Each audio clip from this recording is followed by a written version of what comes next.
Wait a second. Where is it? I think Abracadabra wanted to speak. Yeah, hang on for half a second. I just want to check on something. Mojo, are you around? Yeah, we have advocates for speakers now. Okay, I'm going to leave you to it, okay? Advocate, Yeah, so I'm going to put the evidence. Thank you, love. I appreciate you. I'm going to put the evidence in the chat since Alexander wants to play I'm white and I say so. What I said was 100% facts. The Hispanic community has been extremely racist and evil towards Black Americans in Southern California. There's no black and brown love. And I will put the evidence to back up my statements in the chat. Checkmate. Do you know how the whole when the LA Hispanic gangs, for example, started the whole like sundown town shit where they wouldn't allow black people in their neighborhood at night? What's really funny about that is that it actually the catalyst for it was not gang related. There was a Mexican man that was walking home with groceries, and some blacks decided to be okay to basically shoot him and execute him and steal whatever shit he had. And the Mexicans basically said, well, fuck this shit. Like, we're instead of having to rely on the police, which obviously isn't working, we're just not going to let these blacks into our neighborhood, and we're going to enforce it with violence. And you say it's horrific, but what I think is horrific is just some hardworking Mexicans, and they're you have this hardworking Mexican dad coming home with some food. He's walking home, for Christ's sake, and there's some feral black people end up shooting him, and they just want to stop their community from being preyed on. Pepe literally just made that up. He has no evidence for that, right? That's not what happened. The reason why Hispanics became, first of all, you got to understand in Hispanic culture in Latin America, there's already an anti-black sentiment. They have something called la raza, which means improving the race, right? They literally say in Spanish that mixing with white people is improving the race. So actually, how is that a lie? Hold on. It's about territory, right? So as Hispanic populations begin to grow and the Mexican mafia begin to grow in large numbers and gangs begin to grow, they wanted more territory. And so they began to say that black people had to get out of neighborhoods, and they started to squat up. You also had a motherfucking Mexican army that was coming over, posing as gangs, doing teaching gangs paramilitary tactics to ethnically cleanse black people out of their communities. The Mexican military trained these people? Is that what your claim is? They had paramilitary officers from the Mexican military. Yes, that taught gangs, that would join gangs and teach gangs paramilitary tactics to ethnically cleanse. La Raza is going to the next level. Oh my God! You also had the the Mexican mafia that called for, and we know the Mexican mafia is heavy. And the cartels, the Mexican mafia. No, the cartels aren't the Mexican. The Mexican mafia is La M. It's La M. Okay, and they roll over the Sureños, they're not from Mexico. They're Mexican Americans. And they run the prisons in Mexico, and they call the shots for all of the southern Hispanic gangs. The Mexican mafia called for the ethnic cleansing of black people out of black neighborhoods, right? Said, look, our numbers are growing and expanding. We're going to ethnically cleanse, and we're going to take over their territory. So this was what this was about. Partly it was about drug money, and then it worked its way up over time when it wasn't about gang shit. It made its way out of the gang culture, and it made its way into everyday life, where everyday Mexicans, hardworking Mexicans, right? Yeah, but black people never do anything wrong. Okay. When you had hardworking Mexicans, right, who were discriminated against black people in hiring, and then even going as far as terrorizing black people on the workforce. Again, I'm going to put all the evidence in the chat to back up my statement. You know I know it's bullshit because I'm going to put the evidence in. I'm going to put the evidence in the chat. It's not bullshit. You'll see it for yourself. Before you call something. Hold on. Latino. Latinos do have a... No, you're gonna mute yourself. You're gonna find the mute button, or I'll find it for you. Thank you. Here's the issue. When people say that something's 100% fact, and then they say that they're going to post something in the chat, really what they're going to post, I guarantee you that what's going to get posted is going to be an opinion piece. But feel free to bring these things. That'll be fine. No opinion pieces, sir. Hey, why don't you let me finish speaking? I didn't speak. I'm just gonna weigh in here and just say that I would bet that whatever you post is going to be an opinion piece. I don't think that, like, sir, with all due respect, I don't think you're an expert on the Mexican mafia. No shit, yeah.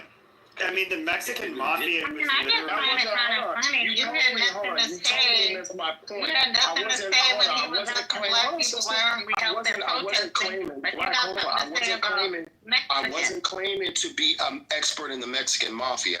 I'm only speaking to the fact that the Mexican mafia called for the ethnic cleansing of black They people out of the didn't call community. for it. That's what The I- Mexican I'm mafia gonna is put it in nothing the more. chat.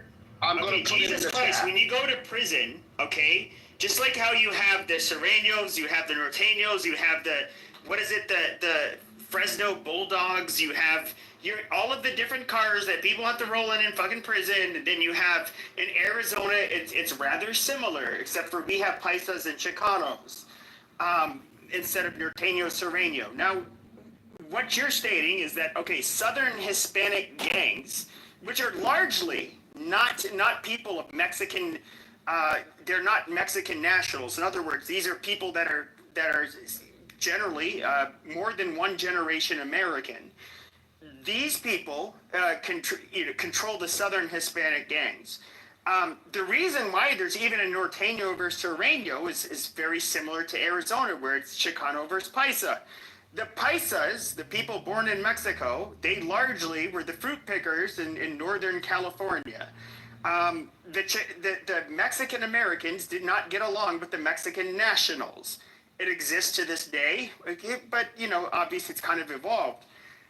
These people are not. They have.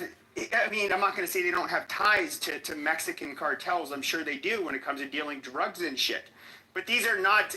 This is not like a mafia that comes from Mexico. It's just fucking asinine. I don't care about that. Who fucking cares, Pepe? All I simply said was the Mexican mafia. The Mexican mafia called for the ethnic cleansing of black Americans out of their communities. I don't give a fuck about their history or their dynamics. That's irrelevant to me. No, they didn't, because if that was the truth, you guys Isn't would that be really relevant relevant to to the Mexican Mexican I'll put it in the chat. I'll put it in the chat. I'm putting all the evidence in the chat. People in the audience, you can look at it for yourself. I already put one link in. I'm going to put more in. And not only are these Latinos biased in Southern, they're biased in Northern California as well. Bullying my poor baby because she was black. That's sad. I can't go out and protest with some Mexicans. Can I ask you a question? Where are your parents from? I mean, I don't want to be a colorist, but I'm just looking at your photo. If that's you, it screams African unmixed. Why does it matter what I am?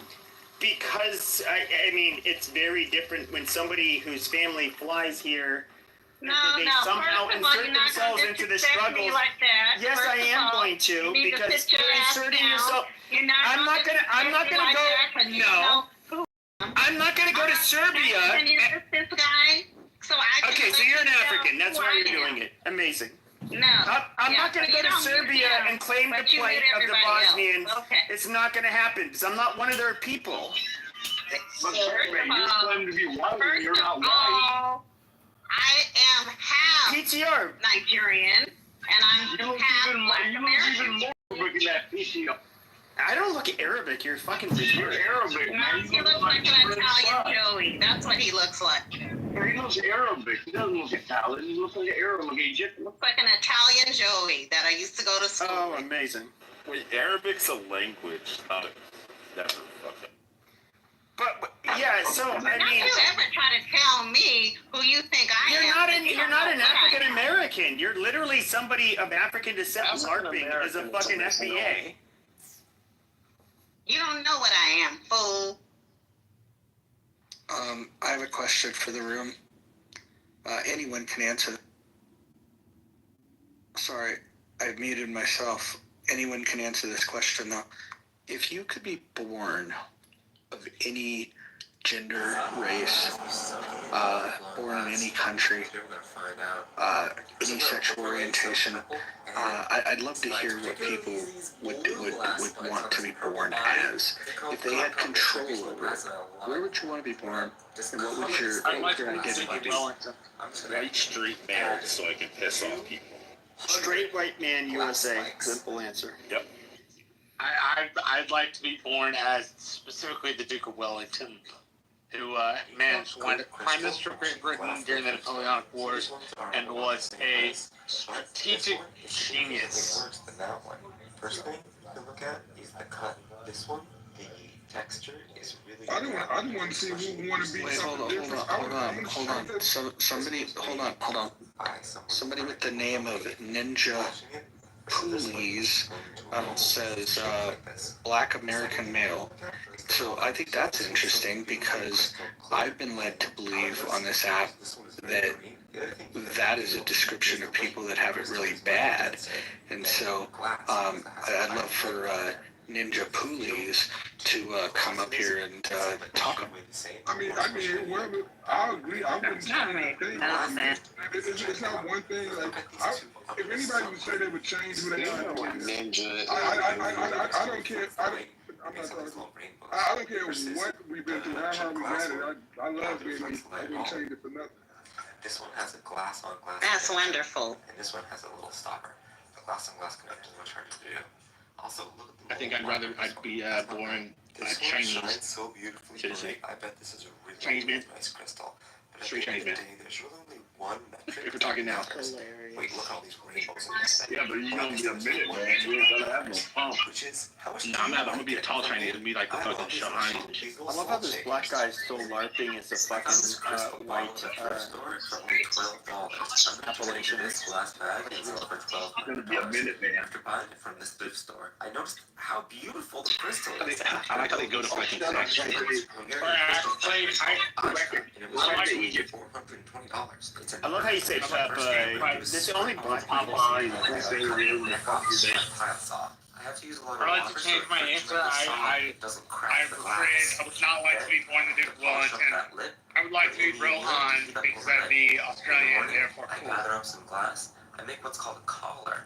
I open up the kiln, or Pam does. I stab up the what was once a bottle. By the way, Bryn, I say the reason people can kind of tell if someone's black, regardless of their accent, it's torch up there by the neck. the reverberations that you see through your sinus cavities in your nose are different. And black people, no, black people. Okay, black people. I already told you. No. Yeah, You're like in Arizona. Where are you from, baby? I'm from America. So No, you're not. You're not from here. okay, yeah, I'm foreign. I sound like a foreign person. Amazing. Yeah, but that being said, you know your nose and your sinuses shape your voice. Where you from, baby? I already told you. No, where you from? In the morning, it looks like this. Honestly, I'm a little confused. I am just astonished that Roger hasn't done it yet. I found this crystal bottle at a thrift store for only $12. I'm going to turn it into this glass bag and sell it for $1,200. After buying it from this thrift store, I noticed how beautiful the crystal is. After a little research, I learned it's from... My client wanted a refund because my skin...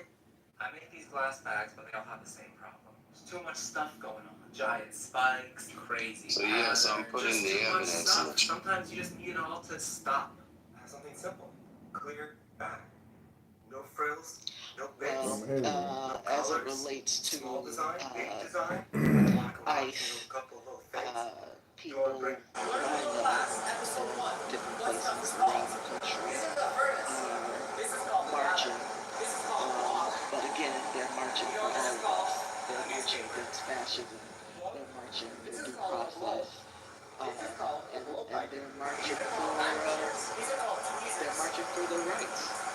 They're marching for Americans and people. Can you describe? Citizens. Can you describe? Question question. Can you describe what the job description Vice is?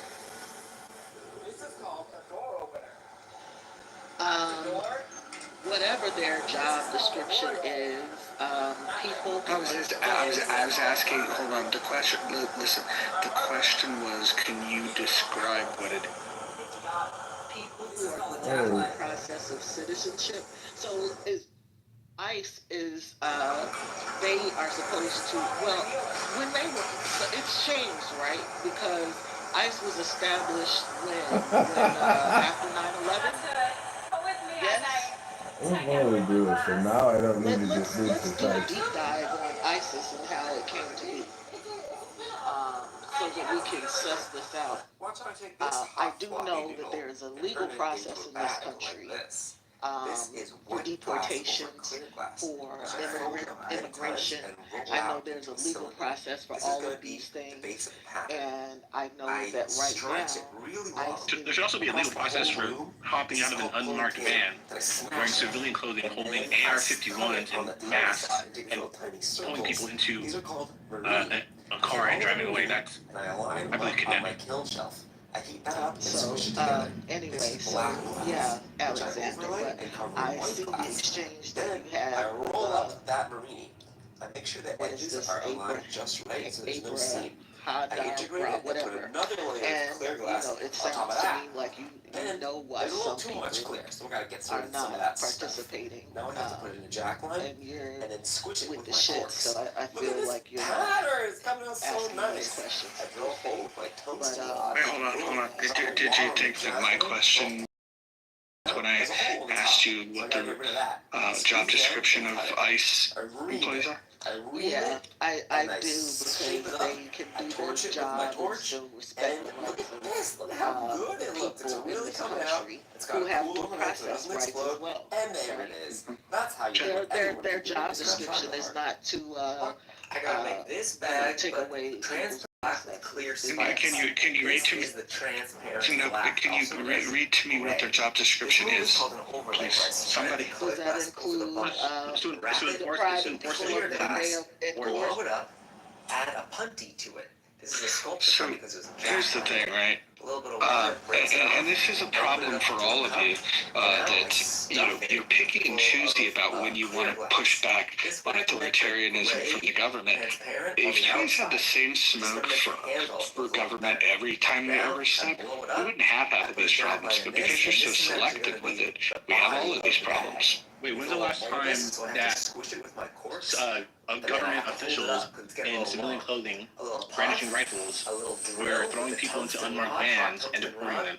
And another punty. Little water on the neckline, and a little tap. That breaks it off. What do you? This is a trim. Oh, hold on. I got a board. I'll talk to you guys later. A ream, a squat, a lunge, and a deep ream. Now that the bag is done, it's time for me to add the clear spikes. Alex brings over some glass, squish it, stretch it, and a cut. Chasing people down fucking Let's add like 50 car washes and shit. Like, what? The stretch Wait, what is my happened to favorite Mojo? part. I love stretching it. Feels so good. Y'all learning now. Y'all ran around for years saying that Black Americans have a victim mindset and that we're just complainers and always complaining. They used to be on the radio here. They all the time, Hispanics. We're complainers. We have a victim mindset. We make excuses. We blame the white man, and we just listen to these motherfuckers. And now they looking, crying, talking Now they about, on their ass. Right now they on their ass. march with us. No, I mean you're still all of those things. We're not complaining. We're complaining. Oh, no, you are. You are, Alexander. Your people see, are. Listen, Alexander. People have been complaining. Alexander, For 300 they're on the years. radio station. They're on the radio. No, they said exactly. They said we were complaining too much. They said we complain too much. We whine too much. So there it is. So all right, we're not complaining now. We're gonna do exactly what Hispanics told us to do. Stop complaining. So we're not complaining now. We're doing exactly what you guys told us not to do. What do you mean not get? We've never not been. Listen, let me explain. Hold on. Alexander, we have never been number one. We've always been number one on this country. We are the main dish. You are the side dishes. White supremacy has always held us up as the main dish. White supremacy loves to devour us, eat us. That's how this has been that way for 400 plus years. So let me explain something to you. We ain't new to this. We are true to this. There's nothing they can unleash on us that they haven't unleashed on us for 4 centuries in this country. Y'all the ones crying. You can be whatever fucking side dish or main dish you want. I really don't care. I just hold your own nuts and don't ask why we ain't there. Hold your own. No, because you guys are asking where we were. Yeah, we get shit done. That's why y'all want to help. You get shit done. You get shit done. No, Mexicans are the ones that get shit done. That's why we didn't ask you where you were. Black folks ain't never looked to Hispanics and say, "Where are you?" Because you were never there in the first place. Never. Yeah, we're cleaning your room. You're fucking doing all the shit you lazy ass can't. No, you're cleaning the room because you came from a failed state of low IQ people, and you had to come to a country that we built. We made prosperous, that we made prosperous, and we made a way for you to come out. Yes, if it hadn't been for the let me tell you something, clown. If it hadn't been for the 1965 Civil Rights Act and Dr. King supporting the Hart-Celler Act, your Mexican ass would still be in Mexico. In fact, you wouldn't even be considered a human in this country because before the Hart-Celler Act, Mexicans were in large numbers to be able to immigrate here. So your existence is because of the work that we put in. You do realize that Hispanic culture was here as soon as we won the Mexican-American War. That's not the point. We took in a place that was largely Hispanic, largely Catholic, largely Spanish-speaking. So Hispanic culture has been part of the United States since the 1840s. We didn't say Hispanic culture. We said the number of Hispanics in this country was small compared to now because it was prohibited for large numbers of Hispanics. Hold on. We're talking about America. We're talking about America. Against the law for Hispanics to immigrate to this country in large numbers. That is a fact. And it wasn't until the Hart-Celler Act and Dr. King supporting the Hart-Celler Act. And in fact, well, you know what's so crazy, right? You had Cesar Chavez at that time, who actually was kind of against the Hart-Celler Act and against the illegal immigration and large amounts of illegal immigration because he said it drives wages down. But yet, it's still Dr. King supported the Hart-Celler Act. Without that, you wouldn't have had nearly the numbers that Hispanics had. And in fact, Hispanics, the few that were here in this country, you were treated like shit. You were segregated, you were marginalized, you weren't even allowed to go to the same schools as white folks. And we still fought for your ass and died so that we can have desegregation and we can have the Brown Voices, the Board of Education, which allowed you to be able to be integrated and go to white schools, you dumb fuck. I think it's funny. The Southwest of the United States is a far larger geographical area and contained far more folks that looked brown, spoke Spanish, and were Catholic. They were less than 2% of the population, sir. They were not 50%. They were not 40%. They were less than 2% of the population in the Southwest. Stop. People who happen to be Hispanic, happen to be Catholic, happen to speak Spanish. And in the Southwest, again, they were treated, they were segregated, and they were treated like third-class citizens. And yet and still, our fight and the Civil Rights Movement gave them their freedoms and gave them the rights and gave them full citizenship in this country. It was us. It wasn't them. They were, hold on. In fact, Hispanics at this time were fighting to be recognized as white. You had LULAC, the organization LULAC, which later on became known as what blacks are doing right now. LULAC, the Hispanic organization, the leaders in LULAC in Texas and California. Yes, they did. LULAC did. part of the United No, States. no. You're a liar. You're a liar, and I'll put it in the chat and show you, you clown, that the heads of LULAC, which was the largest Hispanic organization in the United States of America, LULAC was arguing to have Mexicans identified as white. In fact, the heads of LULAC said that they do not stand in connection or community with the Negro. They said, let the Negro fight his own war. I'll put it in the chat to prove these clowns are liars. They don't know what they're talking about. I'll put the evidence in the clown. If you can't quote LULAC, then I would not make the claim. I'll put it in a chat, clown, to show you don't know what the fuck you're talking about, you loser. Yes, you're please wrong. show me where you have a low IQ. They want to be. Yes. I would love. Yes, LULAC fought for Hispanics, Mexicans to be identified as white. And in fact, I'm going to put in the chat the quote from the head of LULAC and what he said about blacks in America. Oh, that's really applicable to our conversation. Our conversation is about LULAC saying these people were white. Please, they were fighting for Mexicans to gain white status. That is a fact. That's what I said. Don't try to twist what I said around. I'm going to say it again. What I said was LULAC literally fought to have Mexicans identified as white to gain white status. That's what I said, clown. And that's what they were doing. Mexicans weren't trying to fight for their freedoms. They was trying to fight to be identified as white. That's what their leaders were doing. That's what their leaders were doing. The thing that shows they want to be white.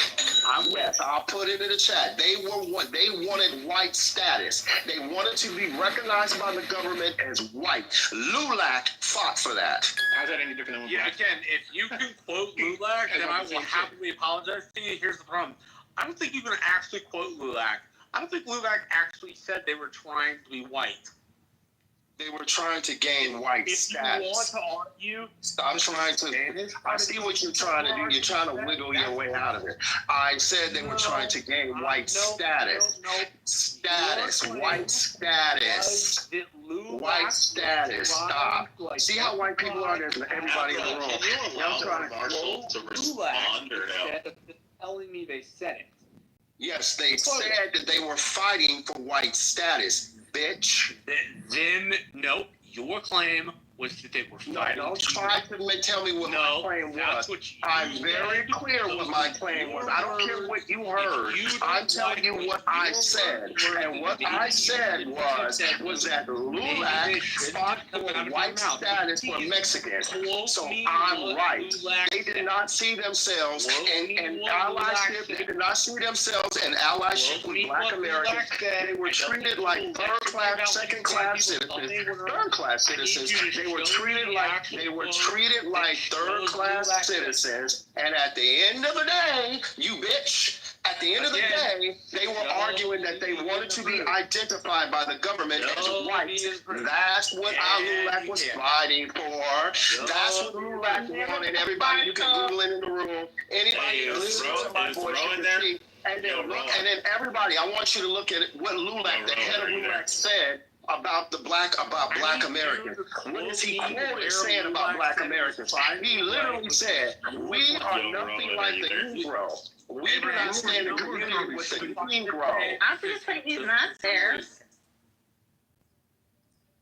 But you just need to quote. Yo, Rowan, are you there, Rowan? White status. Obviously, he's not there soon. I know. I was trying to see if we could get somebody modded, anybody. So we could actually have a conversation after Abra, not just fucking crashing out like he does every time. He's crashing out. When I started to talk, he started to any yell. type of conversation. Marshall started to yell when I started to talk. Yeah, Marshall's drunk though too. No, I'm not drunk, and I didn't start to yell. Okay, I just asked him to prove his claim. His claim was that LULAC said they wanted to be white, so please quote LULAC. Asking you to quote something that you're claiming is not yelling, it's asking you to do the work of your intellectual claim in the first place. Okay, so I'm going to say it again. I said that LULAC was fighting to be recognized as white by the United States government. Quote me the damn thing. I don't need you to repeat your fucking claim. I need you to quote me what you said. Yeah. So, yeah, I just quoted to you what I just said. No, put it in the chat. Absolutely no problem at all. Or a LULAC website, or anything denoting what LULAC said, that was their policy intent. I don't want to see it because I am almost Absolutely, 100% absolutely. You can't actually show it. Yeah, exactly. Thank you, people in the chat, because Marshall doesn't know what the fuck he's talking about. You can literally Google it. It's not hard to find. Like, even people in the chat, Marshall is saying Did you post you're it in wrong. the chat, Abra? If it's that easy. Abraham has stopped people in the chat. Let me get it. Calm down. There you go. Hey, Dr. Jordan, can you mod Marshall or somebody? Oh, wow, you're gonna have Marshall. Oh, wow, you already. Please don't do that. Marshall won't kick anybody. Yes, he does. He kicks me down all the time. When Marshall kicks me. Dude, Marshall has kicked me out of the room. You liar! Stop. Marshall has kicked me out of the room a million times. You liar! Talking at the same time. Oh my God. I mean, I just don't know who else to mod.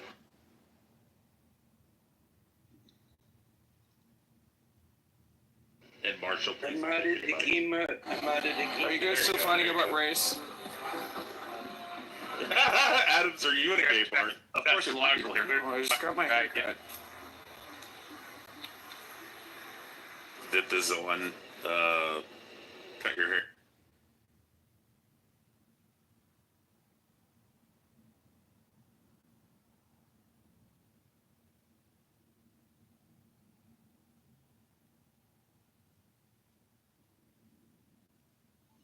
Where did Creedy go? Somebody, did he laugh or he got moved? That's what I was about to ask. Did you kick him, Marshall, or did you just sleep? No, he just left on his own. I didn't kick him at all. I'll kick people, as you said. Yeah, well, if you're shit-faced, you do, but you don't seem shit-faced. Just maybe a couple. No, dude. Something like that. The other day, you were kicking everybody, but you were, like, really super trashed. But then... No, he was not.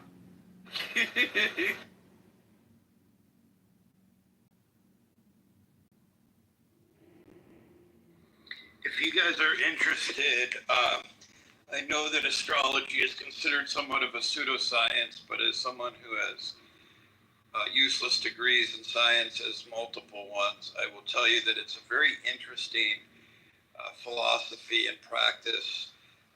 Kabbalistic astrology is ancient Jewish mysticism. Hellenistic astrology is another form. Anyways, wow, someone's clearing the room out. Who farted? Take a look at these lovely ladies in this YouTube. This is my podcast, a new podcast series for me, and we're talking about astrology and Scorpios in particular, because I'm a Scorpio. So if anyone is curious, there is some content for you. I mean, I wouldn't say that. I would say that astrology is pseudoscience, but I would say that it does seem like things like, you know, gravitational pull of the moon and stuff like that does affect people's like equilibriums and, you know, the way they act. Yeah, I'm not disputing that, like, people question the characteristics, but it is a bit uncanny. Like, the celestial forces are interesting, but I actually,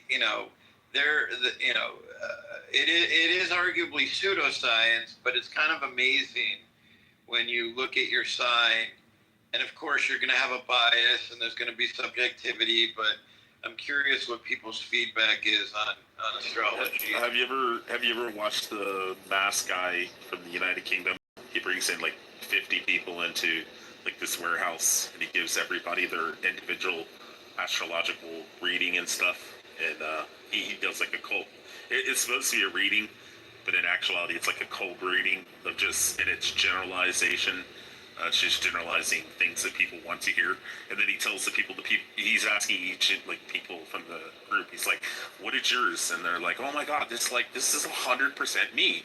And he's like, "How about you?" And they're like, "Oh my God, this is amazing! Like, this is ridiculous how accurate you were." He's like, "No, start passing them to the right." And they started passing them to the right, and they were all identical. Oh my God, that was like the most like villainous, pretentious laugh. Dr. Jordan, what? Not much. I'm trying to convince people that astrology is legitimate. From like what standpoint? There you go, Marshall. There's the actual quote from the head of LULAC. I didn't ask for the head of LULAC telling me. I asked you for LULAC policy, which was what you claimed. It's in the chat. Brown, black, white, in Texas. Now we're back to talking about race. Watch like a typical white man. He's gonna say, this isn't sufficient enough to convince me. This is what white men do. This isn't sufficient enough to convince me. I'm white and I say so. What does this have to do with whiteness? Literally nothing to do with my opinion. It has to do with where I live. I live next. It doesn't satisfy my. It doesn't satisfy me. This is not what I said, and if you're gonna claim that, I'm gonna throw you off the stage. Go fuck yourself, you dirty white cracker. Okay. What the fuck was that? Huh? I didn't even kick the guy. What was that? Like, literally, what the hell was that? Cracker, cracker, crack. Oh, Jesus.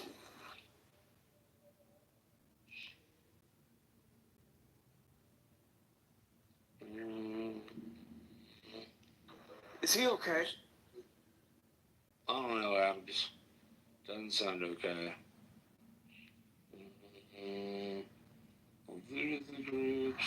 It's very weak.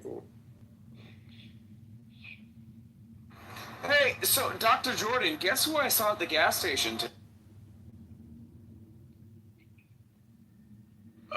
Christy Brinkley.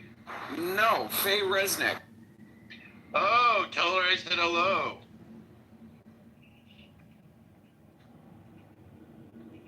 I don't even know if I would recognize her anymore. I know she was friends with my friend. She looks good.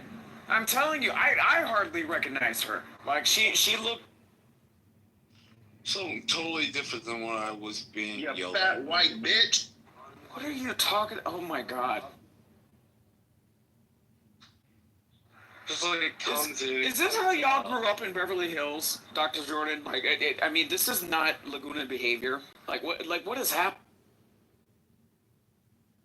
When he got magic or something in and out the room like that. He's doing it on purpose. All he does is So before anybody can kick him, yeah. Oh, okay, I get it.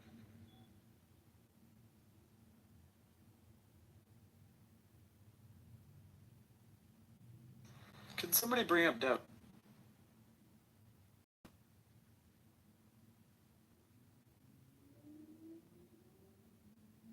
Hi, thanks. You know, he is right. I mean, AI says, yes, in its early history, LULAC, the League of United Latin American Citizens, did advocate for Latinos to be identified as white, particularly in the context of the U.S. Census. They argued that Mexican Americans, and by extension other Latinos, were part of the white race and should not be categorized separately. Specifically, that's what he was saying. Thanks for the facts. Devin, I rarely hear from you. Thank you for the historical context. That's just what I was asking for. Okay. I was under the vast impression, and from this article that he gave me, the article seemed to be making the argument that Mexican Americans and African Americans had stronger racial ties rather than weaker racial ties. But it is interesting to know that there was an organization of folks who made that argument. Is there something I might read on that subject? Yeah. Do you know anything off the top of your head? Or if you don't, we're good. I just typed, did LULAC want Latinos to be identified as white? And it is a longer explanation. So you might want to type that question in. That's subjective. That's definitely subjective because we had this conversation last night. So Spaniards are not Hispanic; they're actually European. And even if you don't consider yourself, Latin, that's only along a certain a certain definitive bloodline. So I mean, yeah, people miscategorize what is known as Mexicans today. A lot of those people, it's complicated. A lot of those people, okay, I'm talking about the Selena crowd, okay. Shout out to Selena Gomez and Quintanilla, okay. They are not mestizo Mexicans. They are colonizers just as much as they accuse white people. Well, sure, but it's a little bit more complicated. Is it? If you were to look at, sure. So if you were to look at, for example, why are Middle Easterners? Eva Longoria is indigenous? No. Okay, and that's my point. Hold on, I get it, but I'm talking about legally, why people are classified as white. There was a case in California in which there was I believe he was a Syrian person. This is, like 100 years ago or something. And he arrested a white Californian, and it actually made it to the Supreme Court. Because his argument was, well, this guy's not, a white man. He can't arrest me. Akeem. And so he basically ended up. God damn it. You said my name. I ain't trying to cut you off. No worries. Go ahead, and so the Supreme Court ended up ruling, like, yes, this guy's classified as white for all intents and purposes. So when it comes to, what the classification of white was something that kind of we had segregation back then. We had a lot of things. It basically meant whether or not you could be classified in these states as somebody who would be subjected to segregation and so forth. That's basically what it was. It was a blunt tool.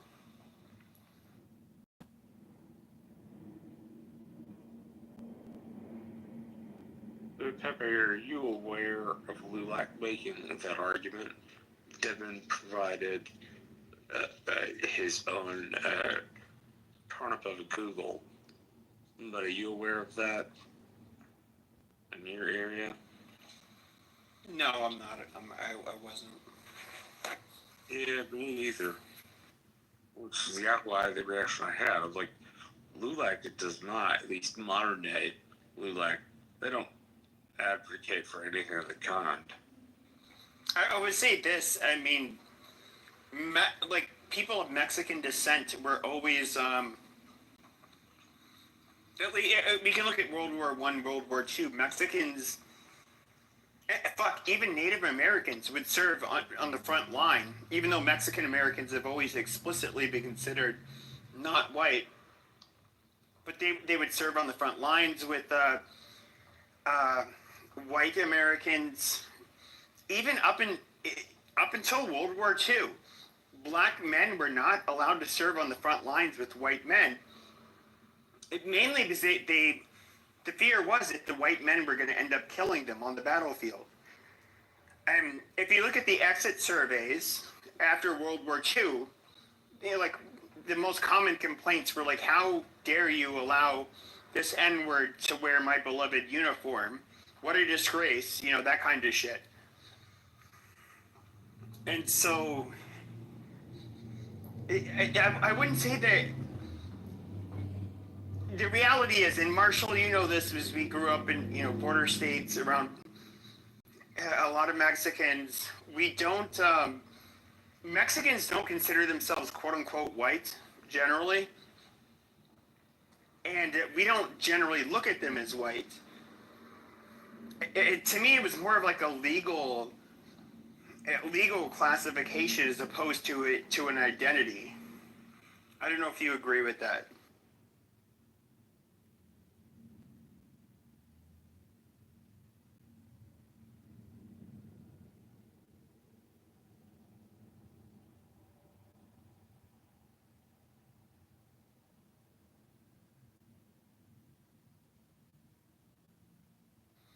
Marshall, you're on mute. would say something. Oh no, dude! My thing cut out, so I couldn't hear anything. I had to leave the room. Did you hear what I said? I heard part of what you said, but I didn't hear the rest.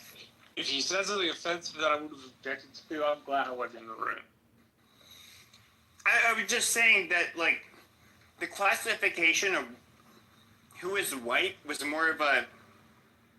Legally, it served its purposes, but in real life, as somebody who is living in a predominantly Hispanic area, I live in a border state that's largely Hispanic.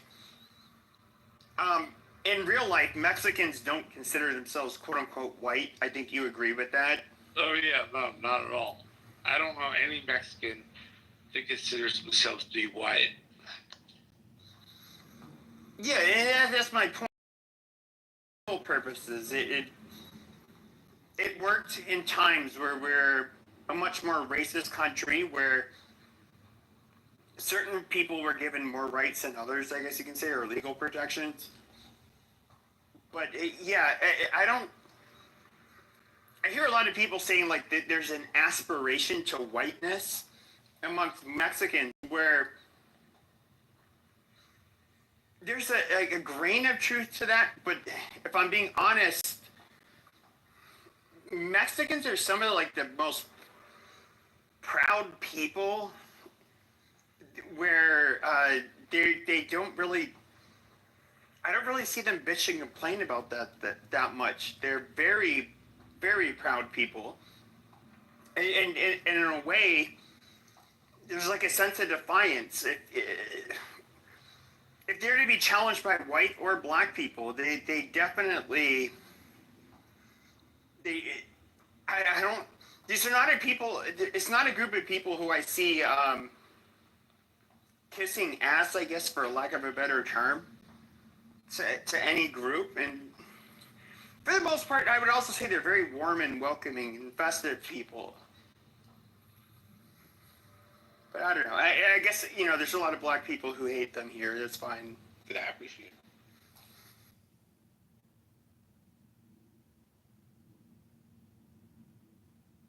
To be honest, I don't even see the fault in trying to be more white in America.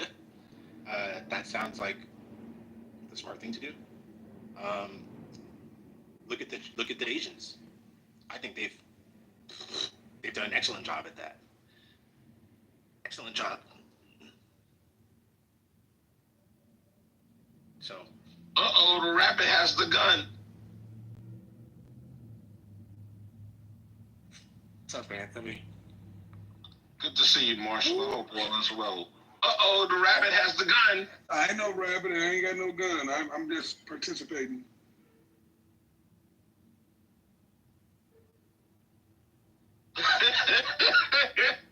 Yo, how do they do that, man? How does a hit dog holler every time on Clubhouse? That shit is amazing, yo. That's crazy. I mean, is there any way that you guys can end this beef? It's like... Yo, it's Adam, very old. I love Hakeem. I have no beef with him. But, Hakeem is angry, so it's okay. I don't think Hakeem is angry at all. What? Adams, yo, bro, listen. I mean, come on. If you listen to Hakeem's temperament, he's not angry. I feel like Hakima definitely has grievances, in terms of some of the things that people say, and I'm not just, excluding, just singling out you. Hakeem and I have he has grievances towards things that I say. So, I mean, we can't be disingenuous in saying that Hakeem is angry. He's not angry. We hear a bunch of, knuckle-dragging Neanderthals, opening up rooms, doing the shit that they do on this app. That's angry. Hakeem is definitely not angry. So, Adam, I just want to be clear. I didn't say Hakeem is irrational. I didn't say that Hakeem is emotional.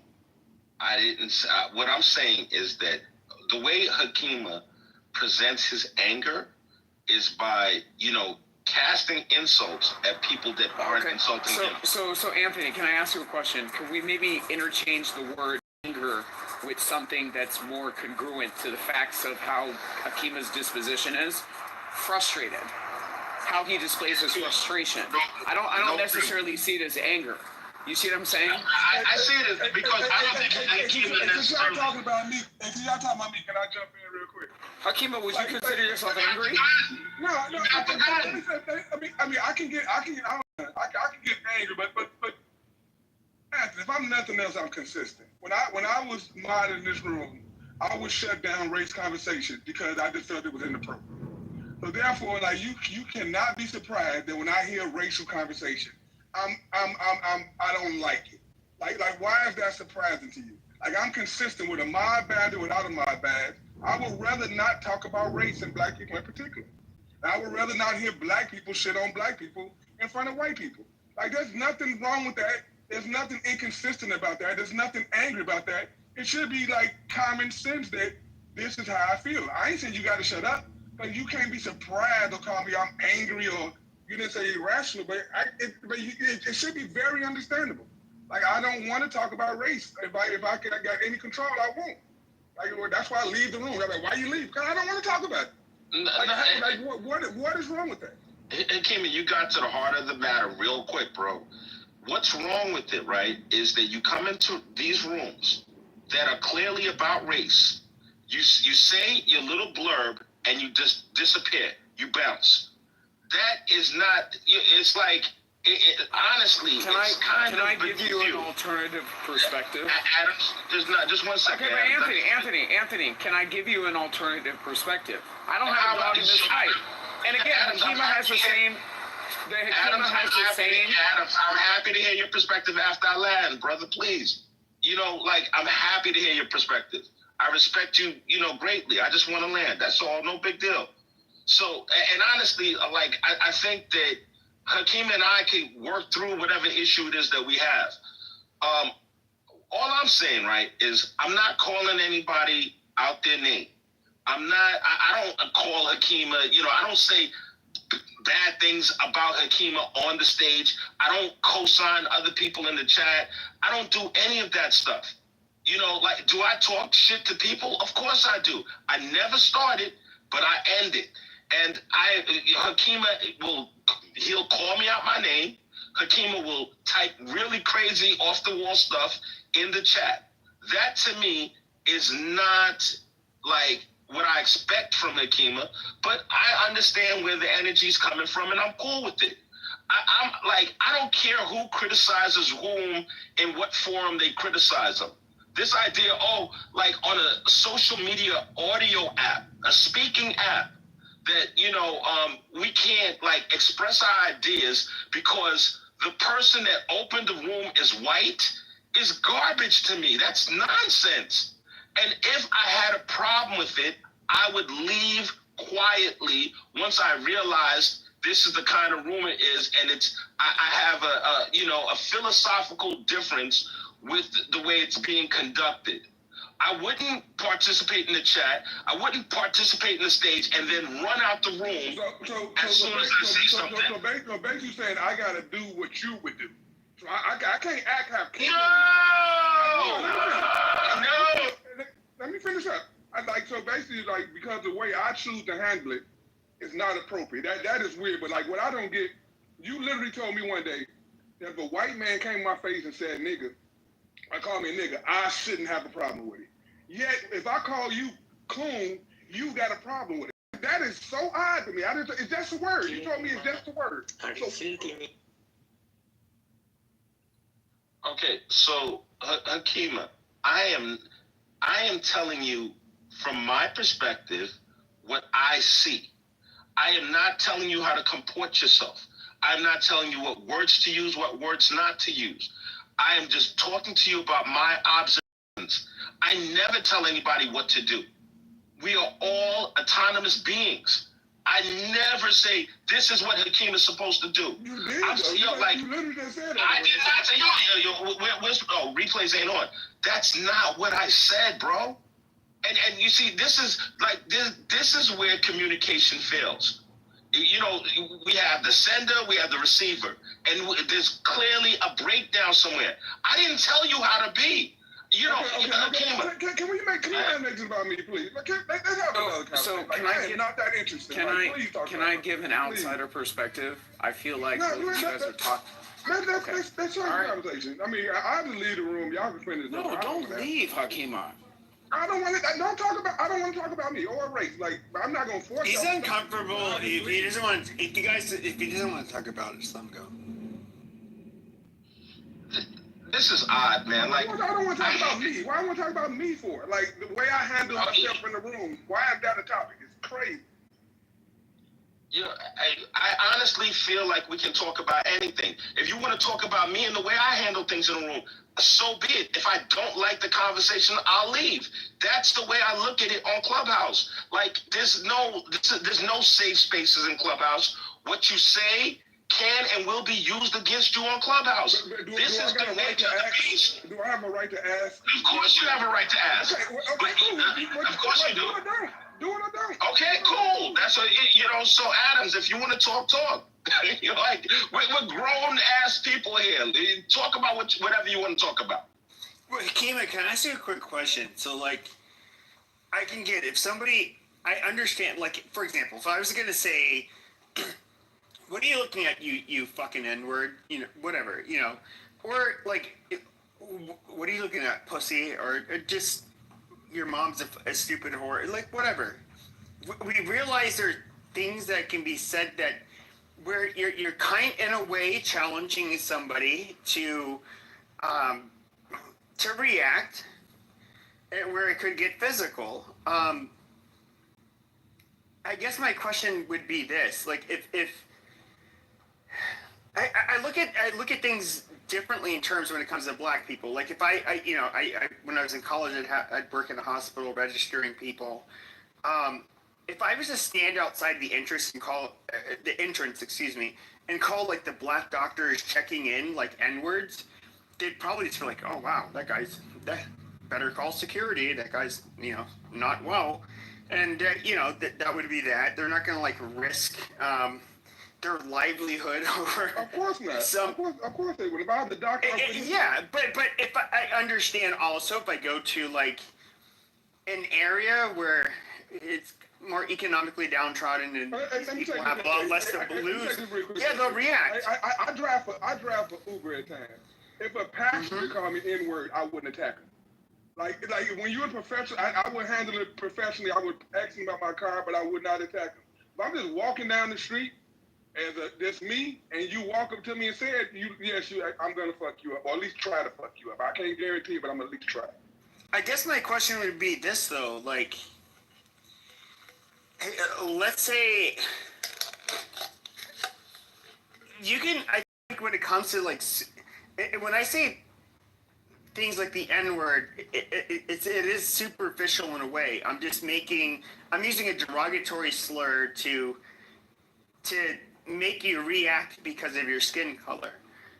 But it doesn't really mean anything. I mean, there's like Dr. Ben Carson, who's a lot smarter than me, who's a fucking brain surgeon, and I'm a fucking peon compared to him.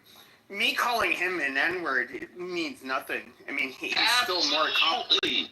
Hey, Pepe, did you miss the point where I brought it up? Can you answer that? Like, the reason I brought it up because Anthony said I shouldn't have a problem with it. Yet he has a problem. You're always going to have retards. Can I please finish my sentence? Like, I'm not going to, just a sentence. Anthony have a problem with me not accepting any word, but he can't accept being called a coon. I mean, do you see the hypocrisy there? Well, shouldn't he be okay with it? Well, sure. So, like, I see where, like... Pepe, did you hear me at any point say that he can't call me a coon? Did you at any point hear me say that? I said you get offended. I ain't saying you can't. No.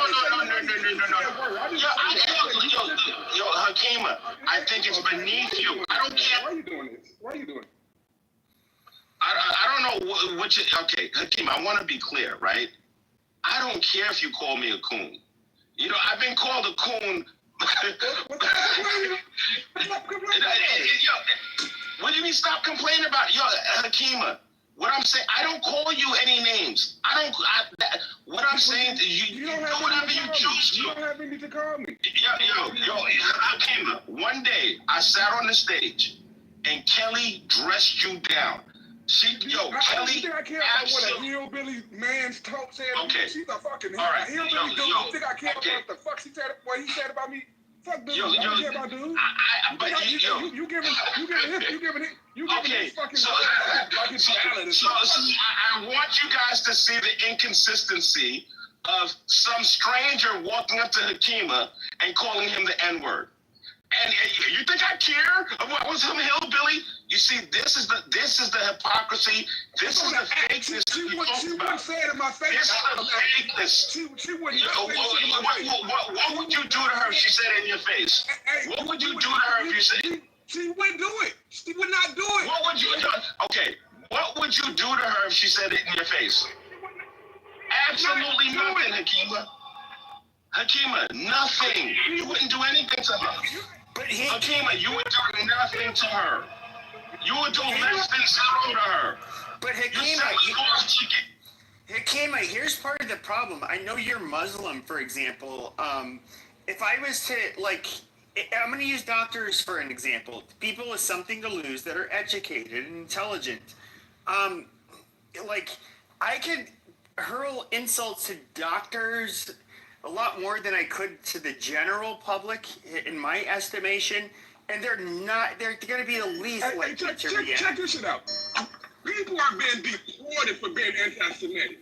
I don't want to hear the shit about me being sensitive or upset or how somebody might react when people are literally deporting students for being fucking anti-Semitic. So don't miss me with the bullshit. Please miss me with it. Okay, sure. But, if we agree that I think that they're going overboard when it comes to at least this administration, when it comes to address that shit first, then, not me on an individual level. Okay, sure. This is systemic. This the system handling words in a country talking about free speech. So I would say this.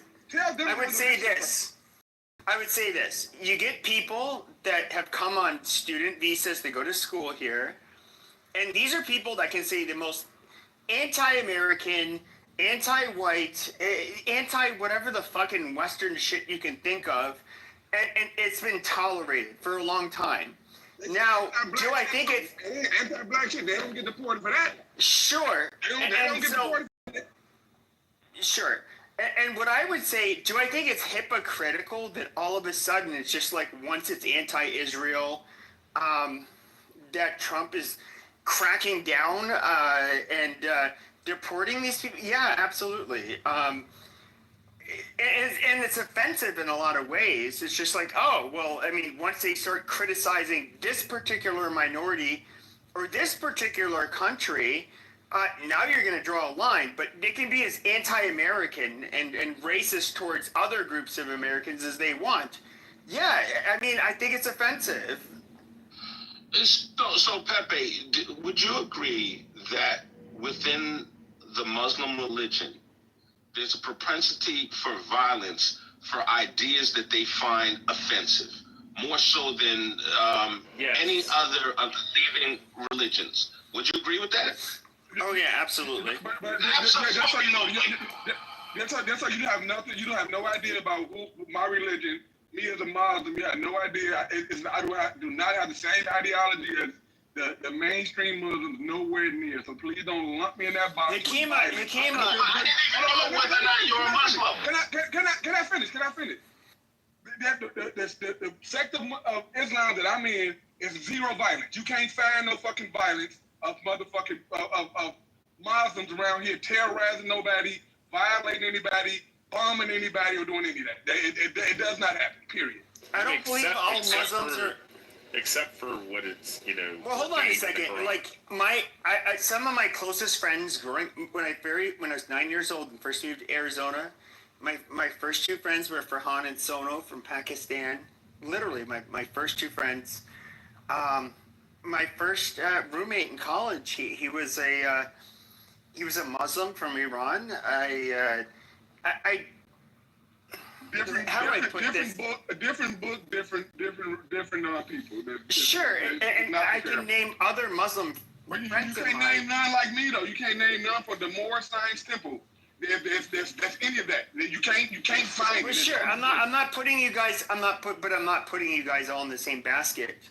I would say that like the Muslims, I so happen to know in real life have actually been some of the, even in comparison to Christians, I would say some of the nicest, fair and honest people I've met. If I'm going to like zoom out, do I see a problem with some Muslims? And obviously, I'm not pointing out every Muslim, because the Muslims I knew were very good people. I see some problem with some Muslims. I see some problem with some Jews. I see some problem with some Christians. I see some problem with some atheists. I see some problem with people in general. I see a lot of problem with people. So, like I said, as it relates to the major religions, I think that the religion that stands out for having the certain sects of this religion that has the greatest propensity for violence is the Muslims. You can disagree, you could come with your stats, your facts, just whatever, and that's we can have an interesting conversation about it. And to be honest with you, he came up. I never landed. No, his opinion is rather though. Like, I'm not trying to even debate it. Hakima, when we're talking about Muslims, we're talking about Sunni and Shia. We're not talking about like Ibadism. We're not talking about like you guys are like the Mormons of Christians. But Hakima, I think you have to look at it this way. Like, for example, there are like people like that are were pro-white for many years. There were definitely people that were white that were maybe raised Christian that committed ungodly sins and massacred people. We can look at Dylan Roof. He went into this black church. These parishioners were so kind to him that they let him pray with him, this goofy little white kid, and he fucking slaughtered them. We can look in Buffalo, New York, where this 18-year-old white boy. You forgot to mention what their family members did after Dylan Roof slaughtered them. They all came out and said that they forgive him and they love him, and they said they hope someday he will be in heaven if he accepts Christ. Like, they're the most loving people, including their family members who had their grandmas and grandpas all shot in the church, came out and said, "We love you and we're praying for you every day," even though we're so upset with what you. But what I would say is that what is different, though, is that these white people who did these things, there's no denomination of Christianity that would co-sign this or say that it was okay. It is going to be universally condemned. Now, I'm telling you, the Muslims I know are good good people. I won't say good Muslims because I'm not condone it. But what I would say is that there are, like within Islam, you do definitely get like people who are, I guess you could say, terrorists, where they commit atrocities, like kind of like the ones I was mentioning. I'm trying to see where we're going, because we're in agreement. This is kind of like an echo chamber. Like, yeah, Pepe, if somebody came in here and said "fuck Jesus" or "fuck Moses" or "fuck Muhammad," which of the three groups of those people likely to go show up and blow your fucking house up? And that's widely known that there's one religion that one of the main reasons there isn't a lot of pushback, especially in Europe, where a higher percentage of their immigrant population is Muslim, is because when you speak out against their behavior, you have to worry about reprisals, which are likely going to be violent or deadly. Where I've never done this, but I theorize that I could go into like a Hasidic neighborhood in Brooklyn and say, "Fuck the Jews, you guys are a bunch of K-words, eat my fucking dick," all of that stuff. Maybe I'll get beat up. I don't, maybe that's the worst, but they're not going to show up and murder your entire family. Well, yeah, exactly. Rape your daughters and your wife and everything. They are literally bombing a whole country, but okay. Yeah, after they attacked them like a bunch of animals. Let me see. They are literally bombing a whole country that would threaten their very existence. Yeah, I don't know. I don't know. People in this country threaten my existence every day. Wait, Hakima, have you not? People existence every day. Hakima, have you not watched the GoPro video in this country of threaten black people Hamas? existence every day. This idea that you're oppressed in America, Hakima, it's weak tea. When I say you sound like Whoopi Goldberg. Why you say You sound like I said threat. That's a form of oppression. A part of oppression is people being threatened. They're not mutually exclusive. They're not mutually exclusive. Would you mind asking so he can feel special, please? Can you give him my badge so he can, like, oh my goodness. Try to make it into the conversation, like, please, this is pure unmitigated. I don't need a my badge. I'm good. I'm Gucci. It's all good. What I'm standing on 10, and I'm happy to talk about any subject. I don't care what anybody says about me. You have a right to say whatever you want to about me. Yo, Hakeem, I don't know, like, why you're so triggered. And you see, like, where's Adams at? Okay, of course, Adams. Wait, isn't the title of the room the hyper? Oh, they changed it. It was the hypersensitivity. Hakima's just coming hard in the paint. He's like, "Fuck all y'all motherfuckers! Nah, we don't do shit."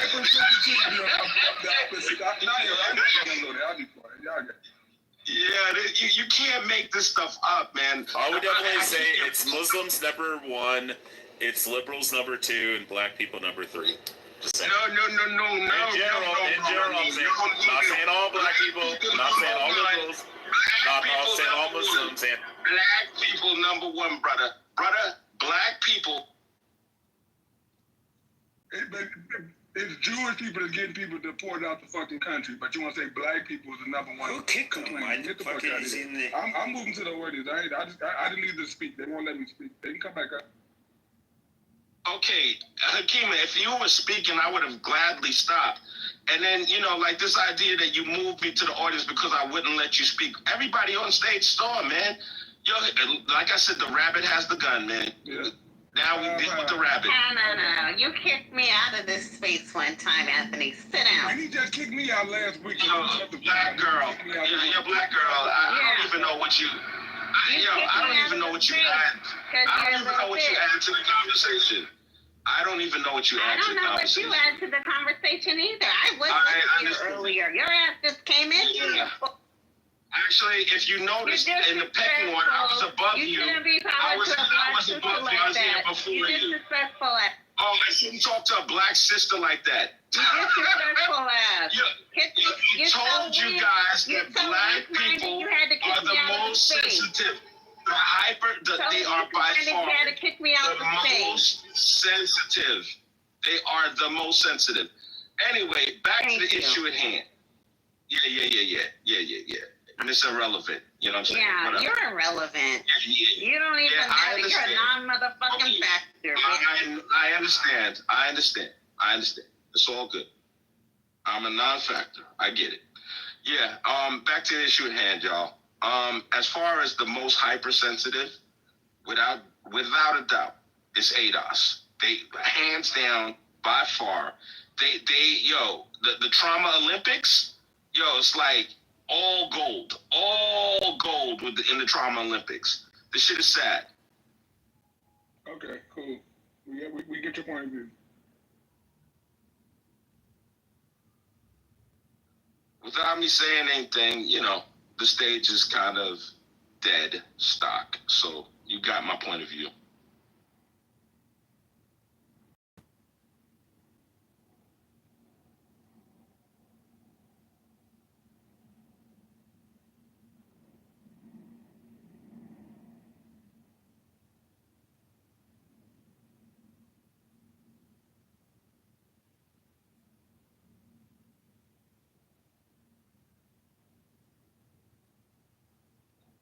As the moon dies. See y'all later. Good riddance. I'm outside.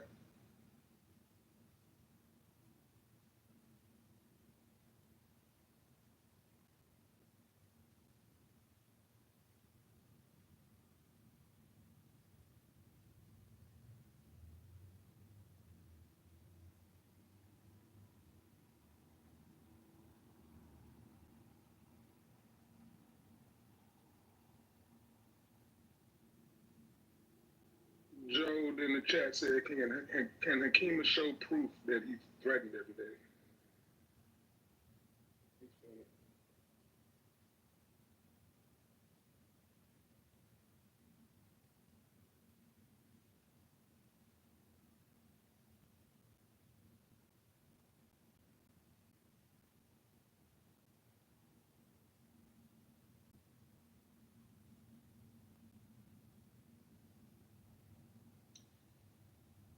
Well, now that all the sensitive people left, can we talk about something civilized? Anything civilized.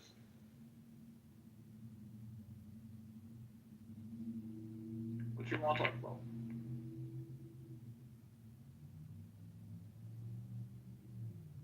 Good evening, everyone.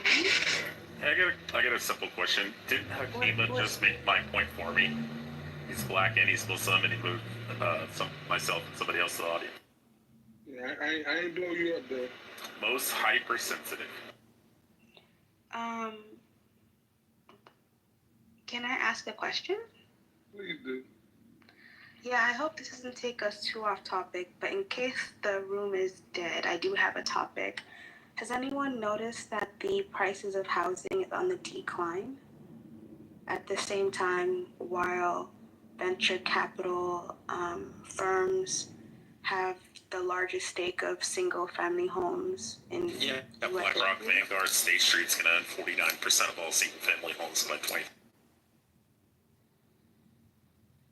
They're actually paying 50% of their market value. BlackRock loans buying $100 billion of single-family homes per week. No, Chaya, I have nothing to sell. It's just a topic because I do think that it's an important thing, because when we talk about people who are reactive, right, I think that there are certain things you should be reactive about, right? Like the fact that in Flint the water is still bad, that Elon Musk built a Tesla plant in Memphis that is quite literally just causing environmental racism and destruction in that area that's mainly of color. That like if what you're saying is right, Sunabi, Sunabi, 4717. Then the children that we have like today won't be able to buy their first home. And so it's like when you think about the American dream, right? I think these are things to be reactive to.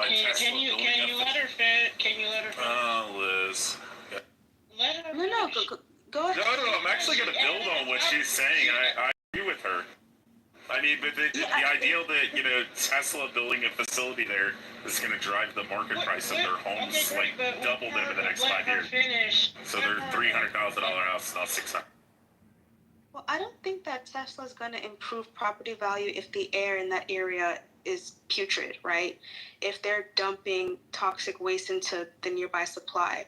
So, for example, if you guys know who Chadwick Boseman is, I believe he's a native of North Carolina, or maybe South Carolina. I'm not sure, but I think it's North. And they revealed that the neighborhood he grew up in was like near all these like manufacturing plants and stuff.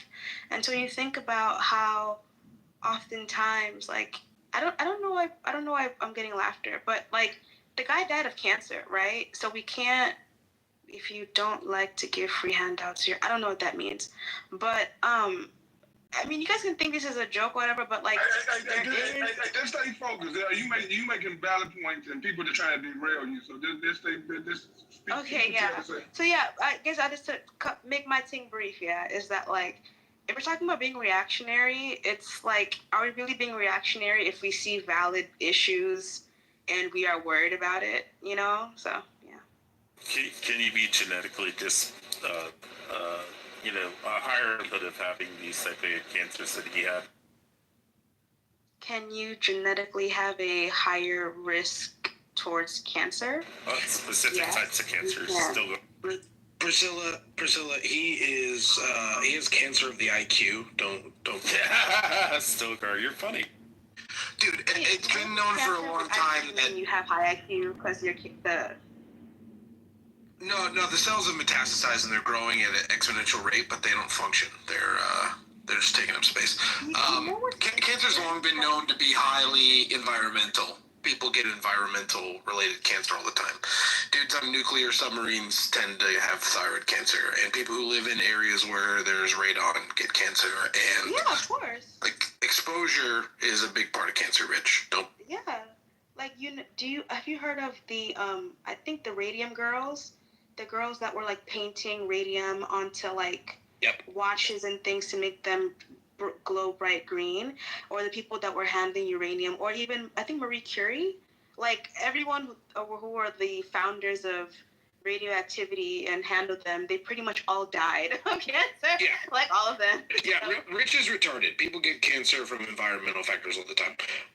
The issue is like there are things we can do to prevent it.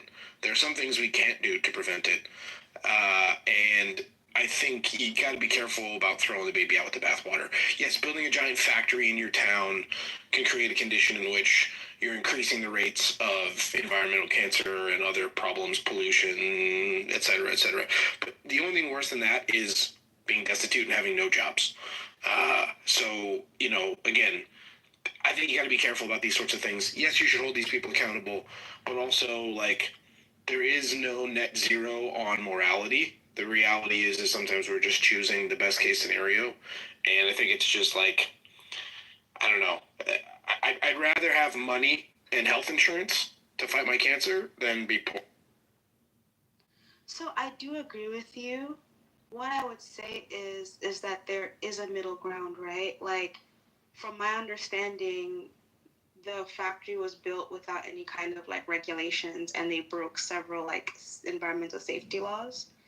But also, I think generally, because most people in the South have cars, my understanding, and or they can be a company bus, because L'Oreal is a company bus, like to and fro. You can have a situation where you keep the factory a good distance away from, the main areas where people are living. And you can also institute ways to minimize the net pollution, right? So my point is that like there is a middle ground between having a factory that blows acetone, but it's not just the Memphis factory. It's that we, in my analysis, are living in a time period where all the things we took for granted that made us buy into the American dream are quickly eroding, right? From job stability to a dollar that is secure to being able to even get a job if you go to college and have a master's, even to be able to say you're going to get married and have a family that's going to like be with you, you know what I mean? Or kids that will be there when you, I don't know, it's just like so many parts of the social safety nets are eroding. And so I think everyone is really reacting, it's not just Black people. Like I see other groups of people reacting to the ever-changing ecosystem as well. So yeah, look, this idea of moving factories to places where people aren't is I get where you're coming from. The issue is these places require infrastructure. These factories have to have people that live near them to work in them. People don't want to commute 3 hours away from home into the middle of the desert to do their labor, right? The reality of that situation is we've done that. We looked at jobs and said, these are unsafe, they don't pay well, they're not, moving society forward necessarily. It's just going in and day out and trying to screw. We did take those jobs elsewhere and away from us to alleviate the danger. We sent them to Mexico. We sent them to China. We sent them to Vietnam.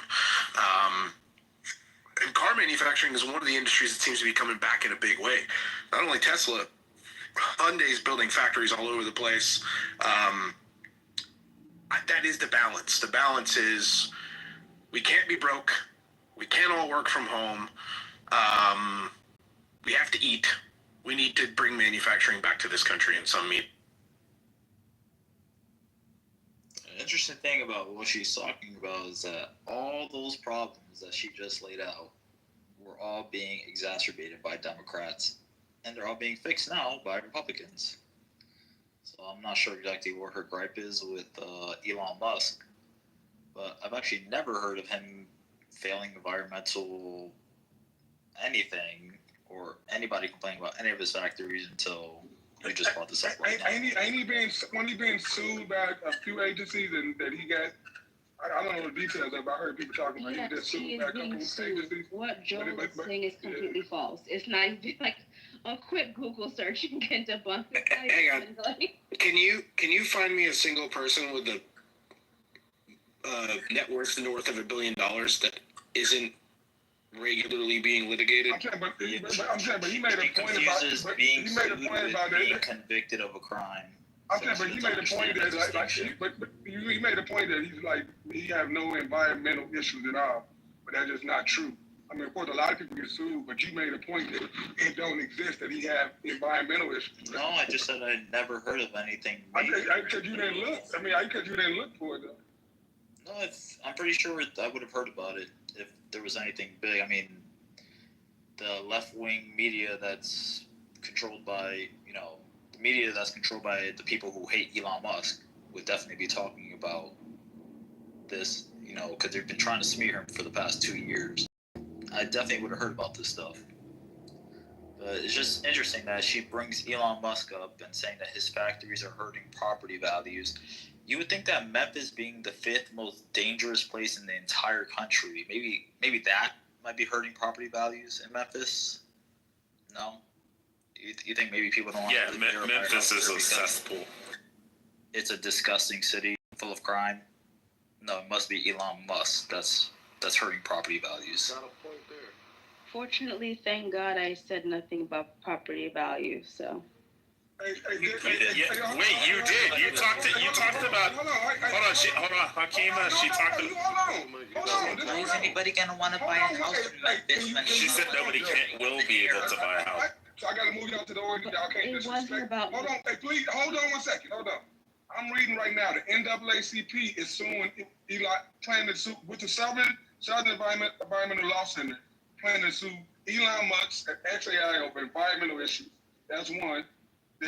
Tesla is being sued in the Fremont factory. That's another one. SpaceX is being sued. There's multiple lawsuits on Elon Musk. It's just not one or two. Can you show us ones that he's lost? Hold on. Amazon is currently being sued. Walmart is currently being sued. Cracker Barrel is currently being sued.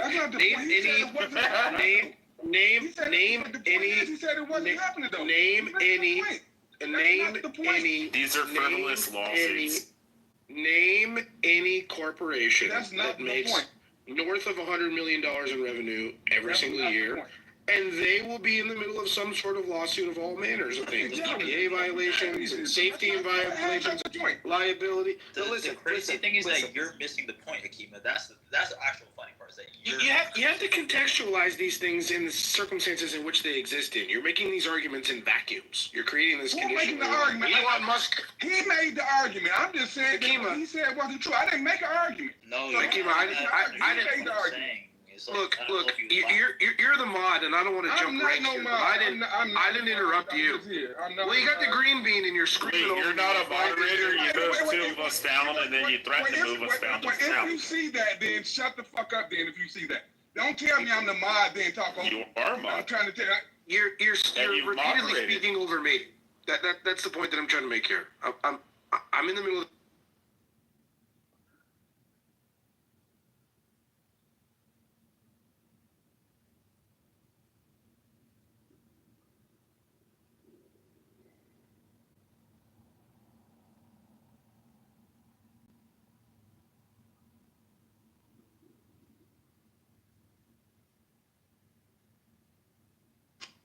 Okay, Adrian, I think you really want to troll, and it's so sad because it's just like I know you want to troll really bad, but I would recommend like trying a different tactic because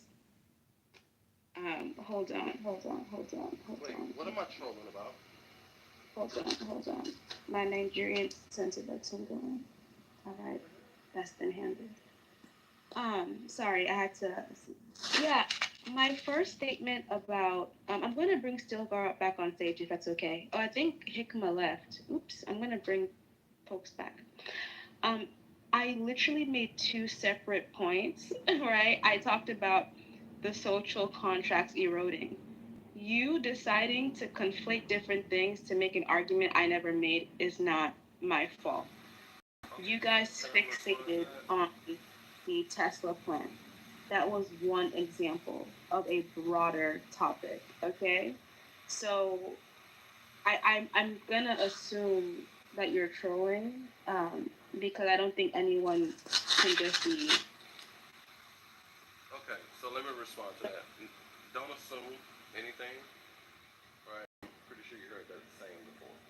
But I myself and other people all articulated the same thing and heard you, right? Look, I don't think it's. Is the other person the Wait, person hold on, with an ma'am. AI? Ma'am, hold on for a second. I don't think that it's people's lack of listening. I think it was probably your lack.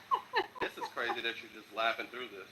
What was adult? Yeah, his mic What the is fuck is going on? super low. I can't hear you, Adrian. Like your voice is really low. Adrian, your mic is pretty fucked up. All right, what about now? Kind of better. Okay. Kind of better. Okay, cool. All right, so let me say something. One, I'm not trolling. Two, don't assume things.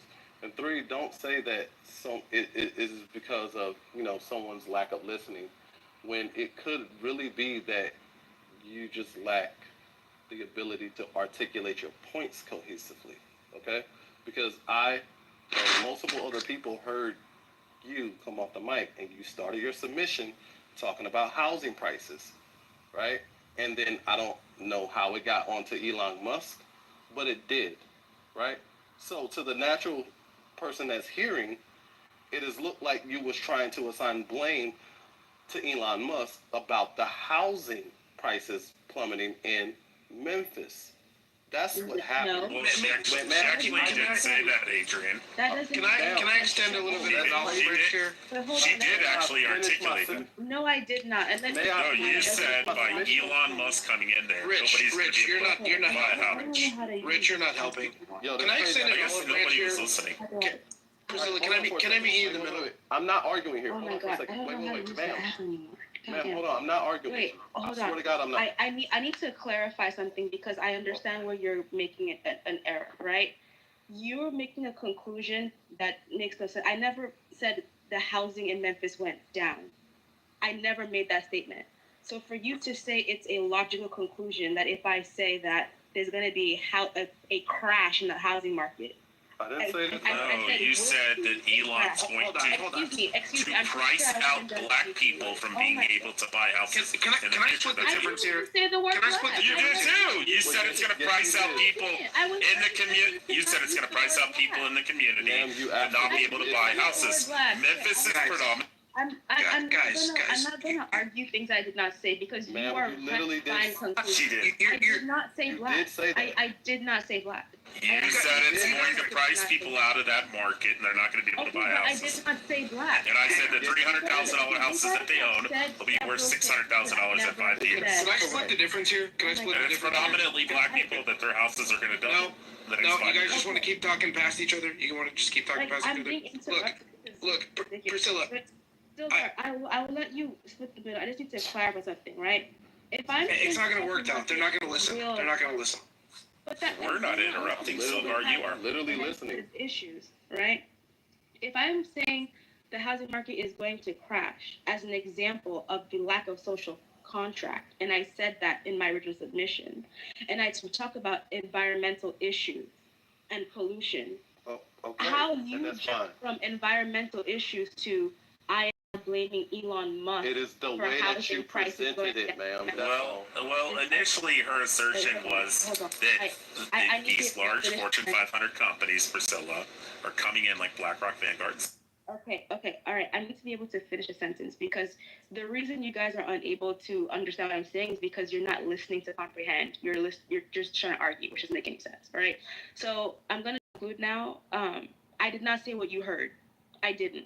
You want to argue, and that's cute. You want to troll, and that's cute. But I didn't say what you heard. Still, Gar, please go ahead. Yeah, look, I think there's some conclusions being jumped to here. I heard what you said, and I think I got it in the spirit that you said it. I largely agree with your overall point that like the fabric of the American dream is being pulled from the table. It's our cost of living is insane relative to our income. Our work-life balance is a fucking nightmare. Our healthcare system is a shit show. As far as like quality of life metrics, you know, like Western Europe specifically is running circles around us. So I see your position there and I hear what you're saying. I think when you start to bring up things like Elon Musk and you start to bring up places like Memphis, people might jump to the conclusion that you're taking sort of like a highly progressive leftist stance, and you may or may not be. And I don't think it was fair that they jumped to that conclusion. It's fair that they might have suspected that's the case, and if people want to adjudicate that, then we can try to adjudicate that, but I don't think it's necessarily appropriate to immediately assume that that's your position, right? I think the weird part is part of kind of rebuilding that American dream, hopefully in a modern context, not in a 1940s context, right, is creating conditions in which people have their own self-direction, you know what I mean? You're giving people autonomy and control over the direction in which their life moves, rather than people just kind of scraping by and surviving and putting their next pair of jeans on a pay-in-4 Klarna credit card, right? The issue is when you say things like this stuff is eroding and we're being ripped off, and I agree we kind of are. Millennials are getting rat-fucked sideways. But you also have some objections to manufacturing in the U.S. That might be a bit of a contradiction. It could be done better, sure. Could it be done cleaner? Sure. Could it be done safer? Sure. That's all I heard you say definitively. Everything else was like, people are going to take that and hear in between the lines and assume your political positions and assume you just hate Elon Musk because everybody hates Elon Musk because he's the Nickelback of the day. But I don't think that was fairly adjudicated. Yeah, and I appreciate that.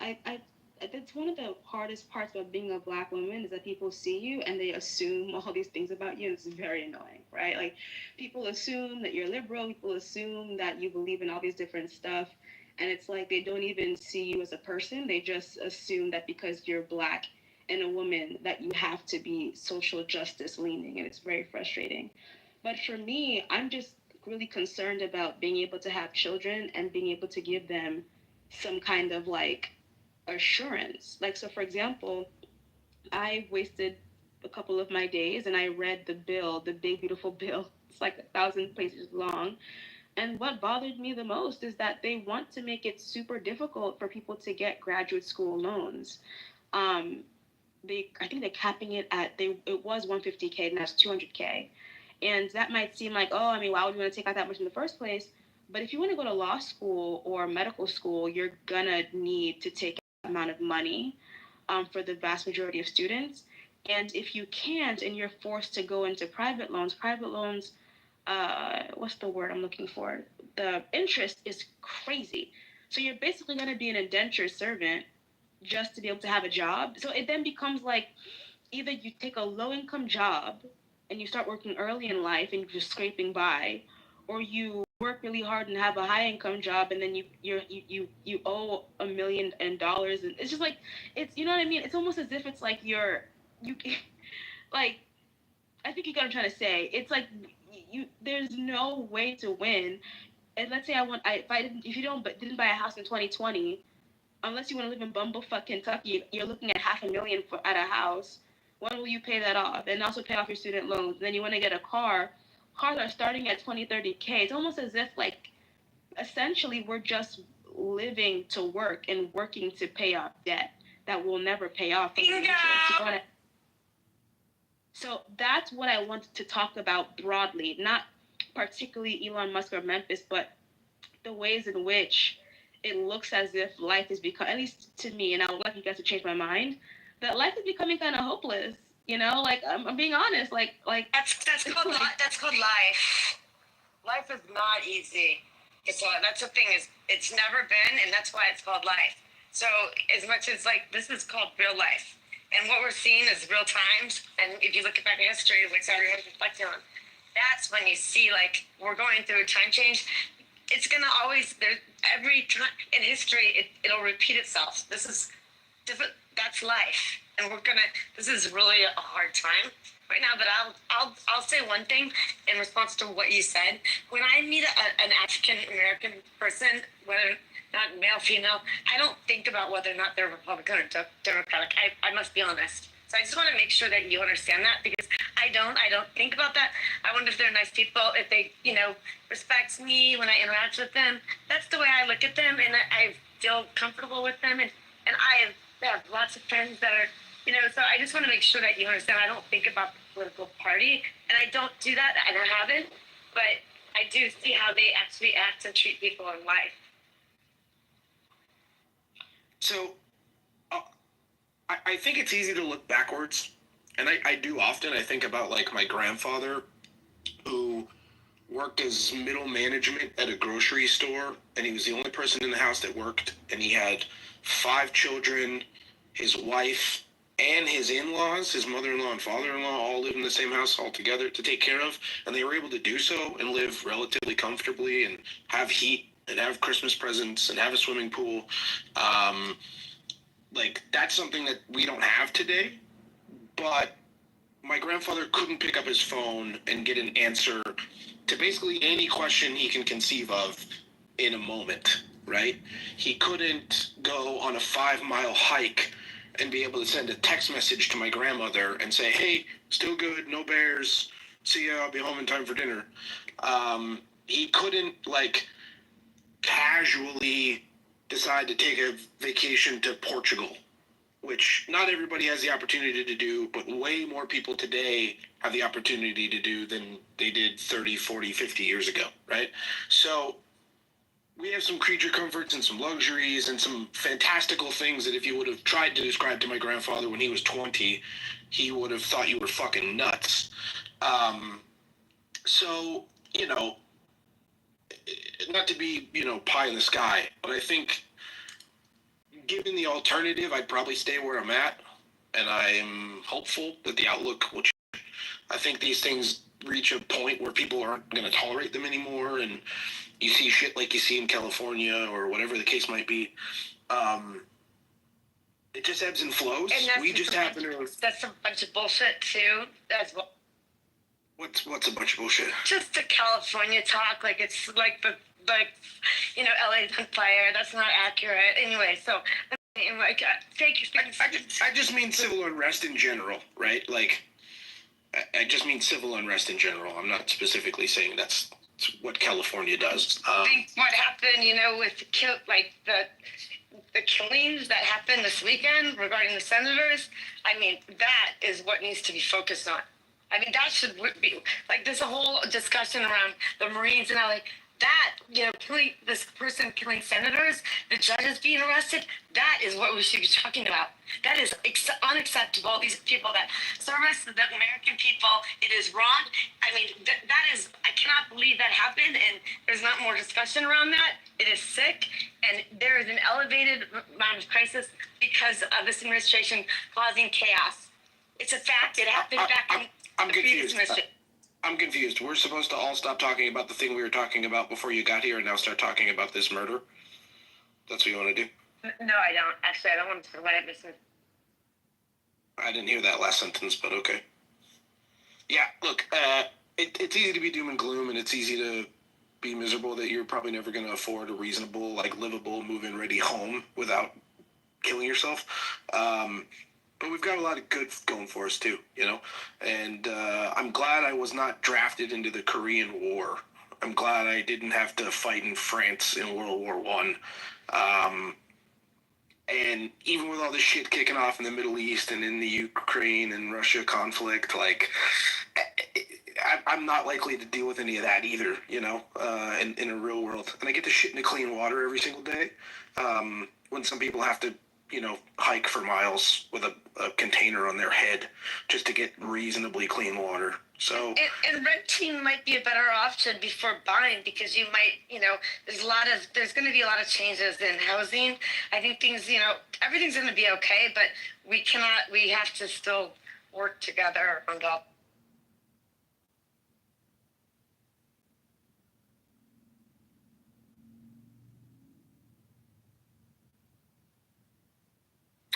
I would say though, Priscilla, the numbers you were given were a little concerning. Like 30 grand for a car is not even close to what you have to spend. You can get a really nice, reasonably safe, reliable, fuel efficient car for 10 grand, 12 grand, easily. Actually, I don't really agree. I think Priscilla's 20, 30 grand. I mean, to be quite frank, that's reasonable for a new car. Yeah, 20, 30 grand is brand new And cars. if you go get a graduate degree, I would want a new. You deserve that too. So I Wait, think her so who projections said actually you have to like live in bumfuck Kentucky? And how much would like an inexpensive house be for you? What would you consider like the inexpensive house in Kentucky? I have no idea. That was just. Well, so Not too much on Kentucky. No. I'm from Kentucky, so Kentucky's near Cincinnati. Kentucky's got That's not my point. My point is you could live 22 minutes. I believe Kentucky's a good investment. You can live 22 minutes north of Dallas, right on the toll road in Frisco, Texas, and buy a house for Who would buy $350,000. Kentucky over Frisco, Texas? Okay, that's. $350,000 for a 2,200 square foot house. I mean, they I would buy them all day long. I'd buy Kentucky or Tennessee before I buy in Texas. Yeah, but what Stilgar was trying to make the point is people are above their means. Like, nobody needs a fucking 3,000 square foot fucking house, and people are buying those. They're buying 4,000 square foot houses, and if somebody even considers or says, hey, how about a 1,500 square foot house, or even a 900 square foot house like your grandparents fucking lived in, and they're like, well, houses are so expensive. They're $300,000, $400,000, $500,000, $600,000. Yeah, because you're buying a house that's 4 times as large, has twice the amount of fucking cooling efficiency, twice the amount of heating efficiency. I mean, you don't have fucking lead fucking paint. Depends on you how don't have all this kind of shit. Depends on how and also the majority of people who are buying houses, the majority of people who are buying homes are buying them centrally located to metropolitan areas. Your average grandpa fucking in the 1940s, when they point out that grandpa bought a fucking house for but grandpa bought a house for $26,000 in the 1950s. Yeah, he bought that house, which is the equivalent of like $110,000 nowadays. Well, guess what? You could still buy a $110,000 house. Yeah, it's not going to be some glitzing, glammy fucking house in fucking right outside of Atlanta, but you can go out into rural fucking Georgia and still buy a $100,000 fucking house and live comfortable. There's plenty of people to do it. I mean, that sounds great and all, but when I think about the life that I would like to give my child, and this might sound selfish, I want to give my children the quality of life that I had, and I don't have those experiences that you speak of. And see, if I may, So you grew up poor or wealthy? I think that ideally, when you have children, it's to advance your either equal or better, right? And so I grew up in New York. I didn't grow up in the 5 boroughs. I grew up on Long Island. I had access to great education. I had access to. I'd never wanted for anything. So I can't imagine having to go. Some of the top schools in some of the safest town in the entire country. Rough people, like goodness gracious. Is Plainview. When you interrupt me mid-sentence, like, please, I'm almost done, I promise. Actually, just go ahead. No, I'm just saying, if you want to pay $1.5 million for a house and stay fucking Long Island, that's fine. But don't sit here and bitch and complain that houses are too expensive when you could live in literally the fucking safest city, ranked like the second or third highest ranked fucking safe city in the entire United States in Frisco, Texas, and buy a house for $350,000 and be like 22 to 2,500 square foot with some of the best schools in the entire fucking country. You're like, oh, I have to live in Long Island and spend $1.5 million and then come on Clubhouse and buy about it. Frisco, Texas has the best school. You don't think that Frisco, Texas has blue ribbon schools and some of the highest ranked schools in the country? Yeah, I would like to know more about that. There's literally no middle income and no low income in Frisco, Texas. It's just all affluent, rich fucking people. It's like 25 minutes away to get to like middle and lower income. There's money trees. There's money trees. Money trees everywhere. I mean, you could buy a $300,000 house, or you could buy a $35 million fucking house right down the street, which is like a $150 million house in fucking New York. Okay, well then if you're living in a $300,000 house, you're not rich. No. A $300,000 house in Frisco, Texas, is like a $1.5 to $2 million house in Texas. I mean, in Texas. Yeah. Okay, so go to California, spend $3 million, or spend $300,000 in. I would go to California. Okay, go to California. And then don't come on Clubhouse and bitch about how expensive houses are. This is what she was doing. She was doing. We weren't talking about. Like, you're not comprehending, and this is the problem. People want to argue without actually understanding the spirit of the conversation. I didn't even say I can't afford it. It's about the fact that It's not that you can't afford it. You're bitching and complaining that others can't. for buying their home, they bought it for, I think, $200,000. And the houses now are like 5-10x the worth that they should have been. Because everybody wants to live there, yeah. The price. Do you have Tourette's? What? Because people want to live in those areas that you're talking about, which is the entire fucking problem. So, no, seriously, do you have an inability to like listen? He can't help himself. He can't stop. Like, seriously, like it's concerning. It's ridiculous that people can't afford to live where I live, so I'm gonna bitch about it. But I can afford to live there. It's not a big deal. But then I'm gonna bitch about how the poorest can't live here. Because I live in DC, I don't even live in Alabama anymore. Well, I know. You got money. That's fine. Then stop coming on Clubhouse and complaining about the housing market. Oh my God, this is fake. Oh my God. All right, time out, everyone. What is? I'm just coming back in here. What is the argument? The complaint is, Dr. Jordan, that she's whining about the housing market being inflated and that people can't afford to buy houses. Yet she can afford to live on fucking Long Island and pay $1.5 million for a house, which is no problem. But then other people can't. But then I bring up the example that you can move to like 20 minutes north of Dallas, Texas. Like the DFW is considered the 4th largest city in the United States. It surpassed Houston in population. You could live there for $350,000 with some of the safest neighborhoods and the best schools. Crystal, what is your argument? Okay, there's actually no argument. I was trying to have a sane and normal and calm conversation about the eradication of the social contract, starting with unsafe places to live. I started with like the housing market crashing because like the prices are going high and no one's paying them. Like you have in Florida, like there's like swaths of condos that are just empty because people don't want to pay HOA fees and also don't want to pay these high ass costs, these high ass mortgages, and have no insurance. What was the other thing I talked about? It was the housing. It was manufacturing. It was something else. Yeah, and then economic, just like jobs not paying a lot, just overall, the cost of getting loans going crazy, just generally how the American dream is becoming out of reach. I want to have a broad discussion, but Sunab wants to just be cantankerous and just argue. You make it sound like those houses are unowned, like they're just sitting there. Nobody owns them. They're tax havens, they're tax write-offs, they're summer homes, they're fucking timeshares, like all these different things. And you're like, nobody's actually living there though. I never said any of that, but I think you're probably one of those red pill angry niggas, so I'm gonna let you have that. I'm not red pill. Well, what I'll say is I think that,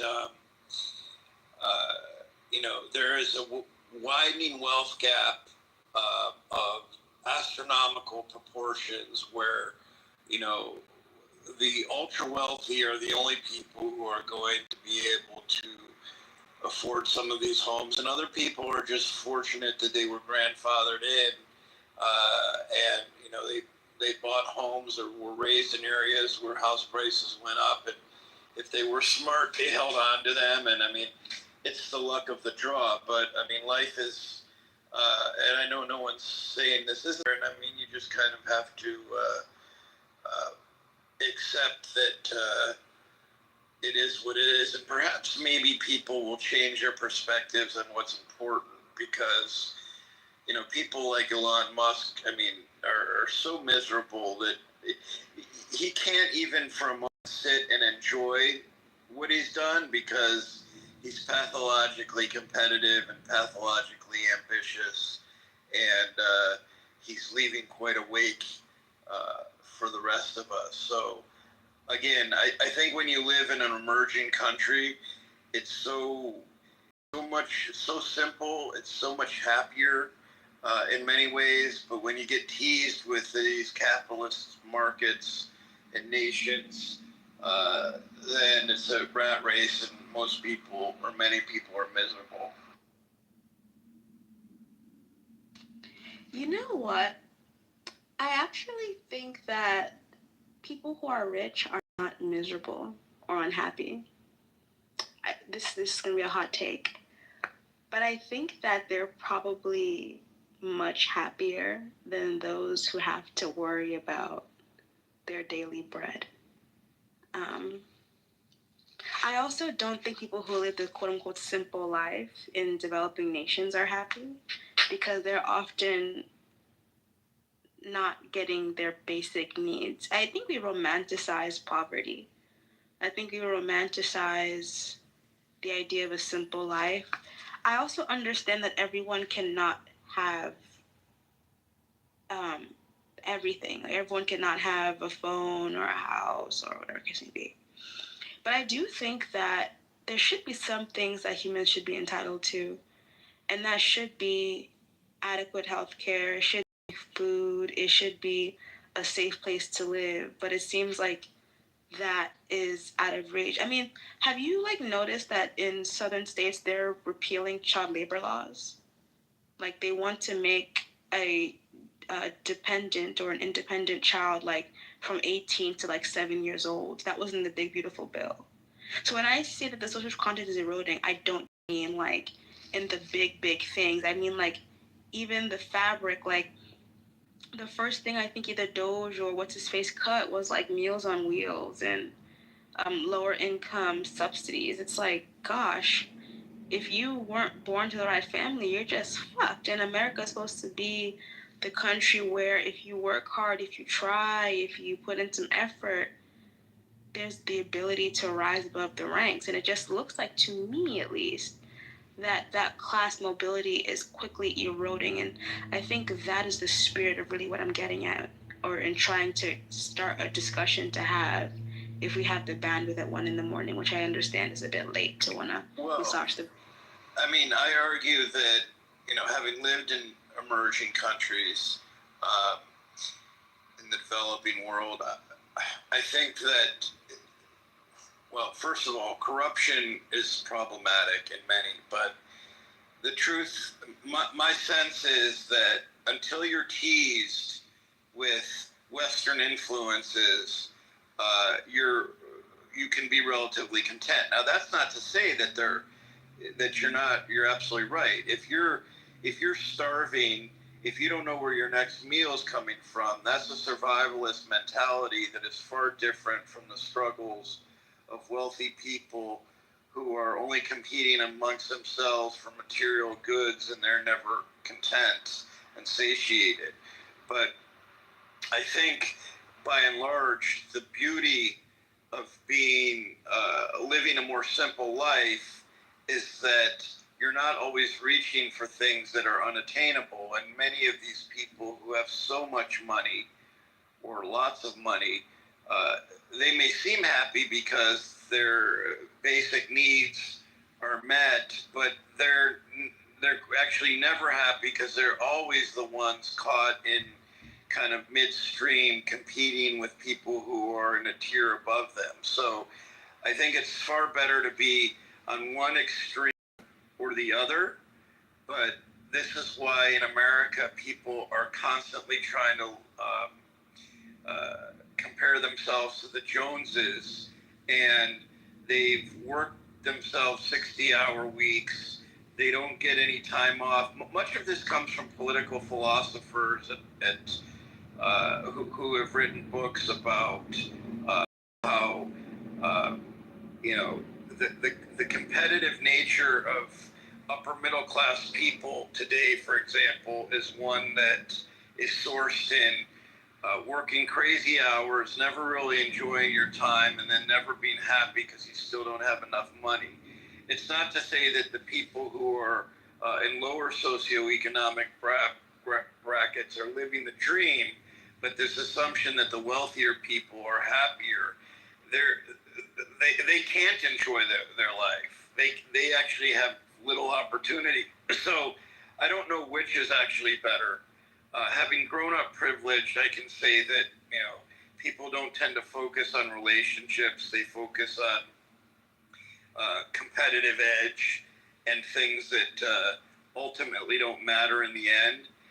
And there's something to be said for people who live more modestly, who don't aspire to be or do things that also aren't going to make them happy.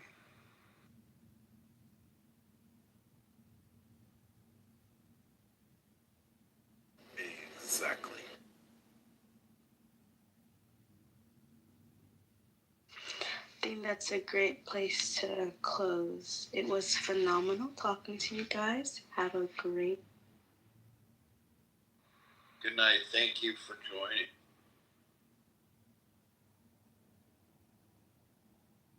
Kama, shut up.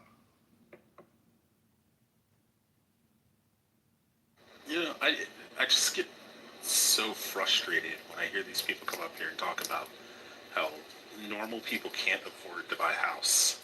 And they're like, normal people can't afford to buy a house in Manhattan or fucking, you know, Rhode Island or, you know, like, okay, yeah, you could afford to buy a fucking house in West Virginia or fucking Tennessee or Florida even. Like, yeah, it's still expensive in Florida, but there's plenty of places these normal people can go and buy homes. They just don't want to live there. That's not where they want to live.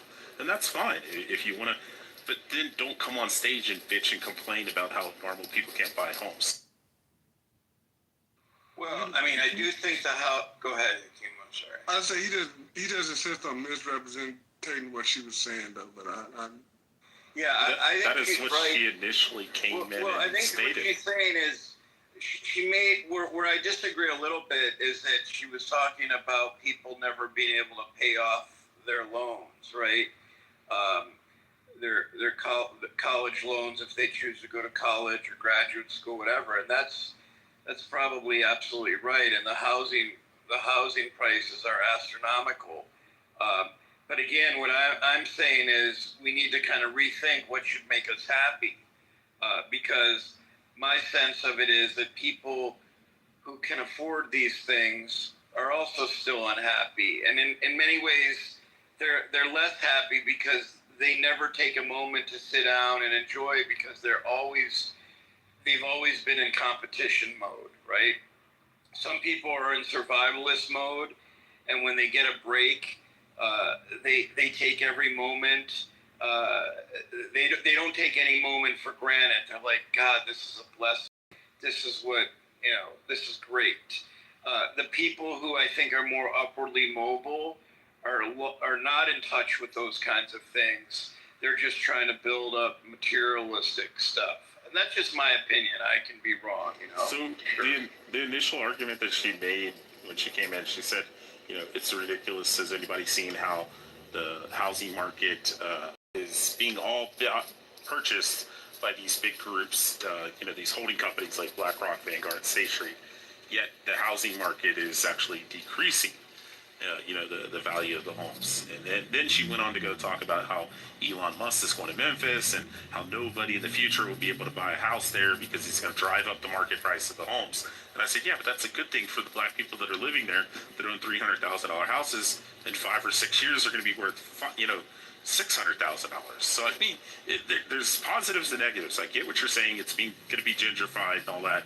And, lower economic rung people probably won't be able to buy a house there anymore.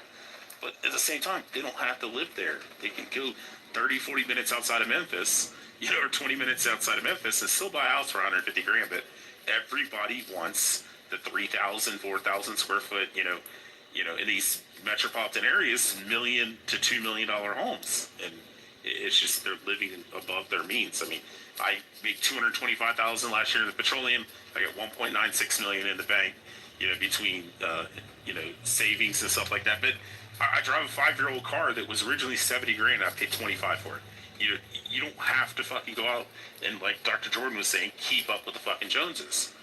But they just want to bitch about how everybody can't live on Long Island and buy $1.5 million house when Grandma bought it for $250,000. But $250,000 was like $500,000 or $600,000 when Grandma was alive when she bought that. Well, let me ask the question: What is the point? What is the point really of owning versus renting? Right? Like, is owning simply for the point that you build up equity and you pass something on?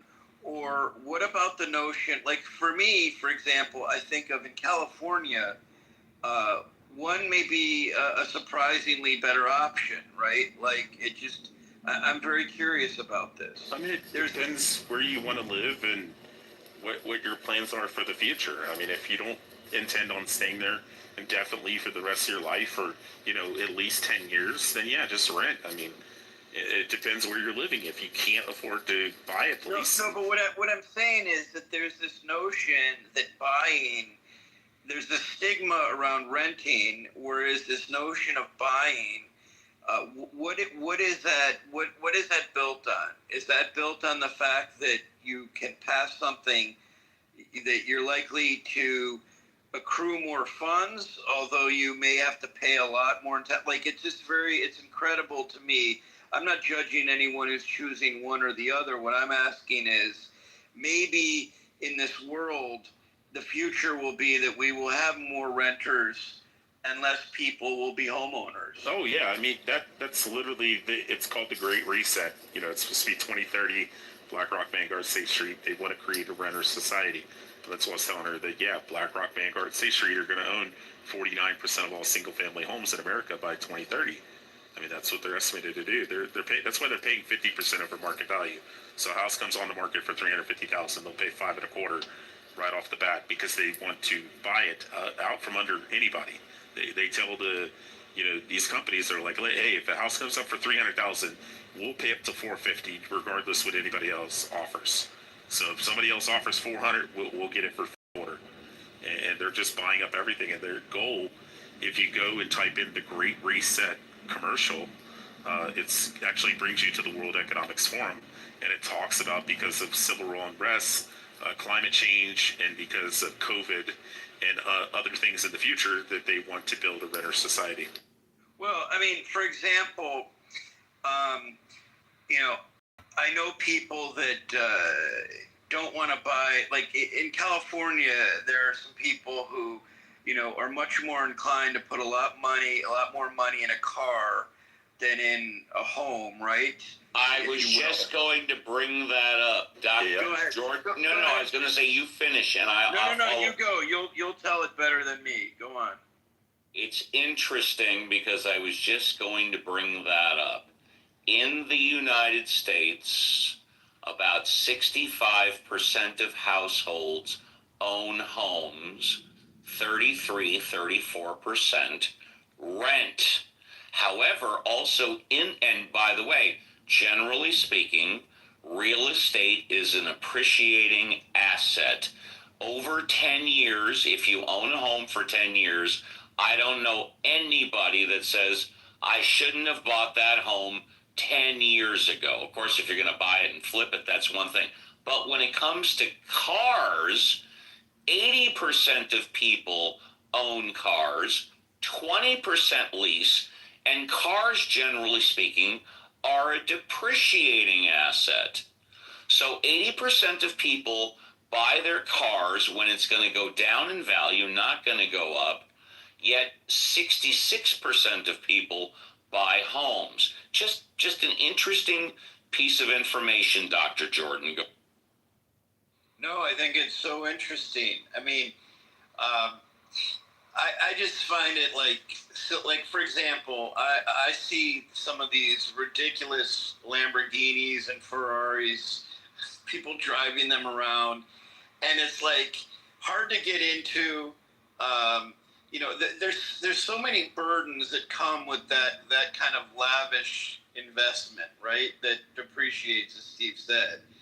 But it's almost like, and I've heard people say this, where someone who, and I'm not going to say more evolved, but someone who's maybe enlightened in a different way might say, like, let's say a woman is interested in a guy for his car, right? Whereas another woman might be interested in a guy because he buys something that's much more practical and pragmatic. And if it depreciates, it's not such a big deal. It's just a pragmatic way of thinking. Like part of, in other words, what I'm getting at and not articulating it as well is that in our society where evolutionary pressures still dictate some of the societal norms that we encounter every day, people still make ridiculous decisions to look more intriguing to potential prospective mates and dates, right?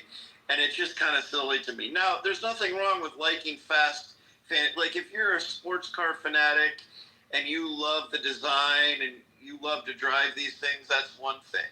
But when it comes to the pragmatic aspect of it for someone who's just doing it to show off, to me, that's a whole nother thing. There are positives for renting instead of owning a home. You pay less a monthly fee. You don't pay taxes.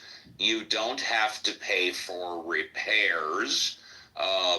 You can save a lot of money in the first couple of years if you're in it for the short term for renting. On the other hand, if you're in it for the long term, again, 10 years or more, over the long term and based on the appreciation, I think it's a better idea to buy. But if you're in the short term, renting makes a lot of sense to a lot of people for the reasons I just. Yeah, like my house. 100%. I just want to add one thing to what Steve said. It was interesting because there was a person who I know, I wonder if he's even in the room. He lives in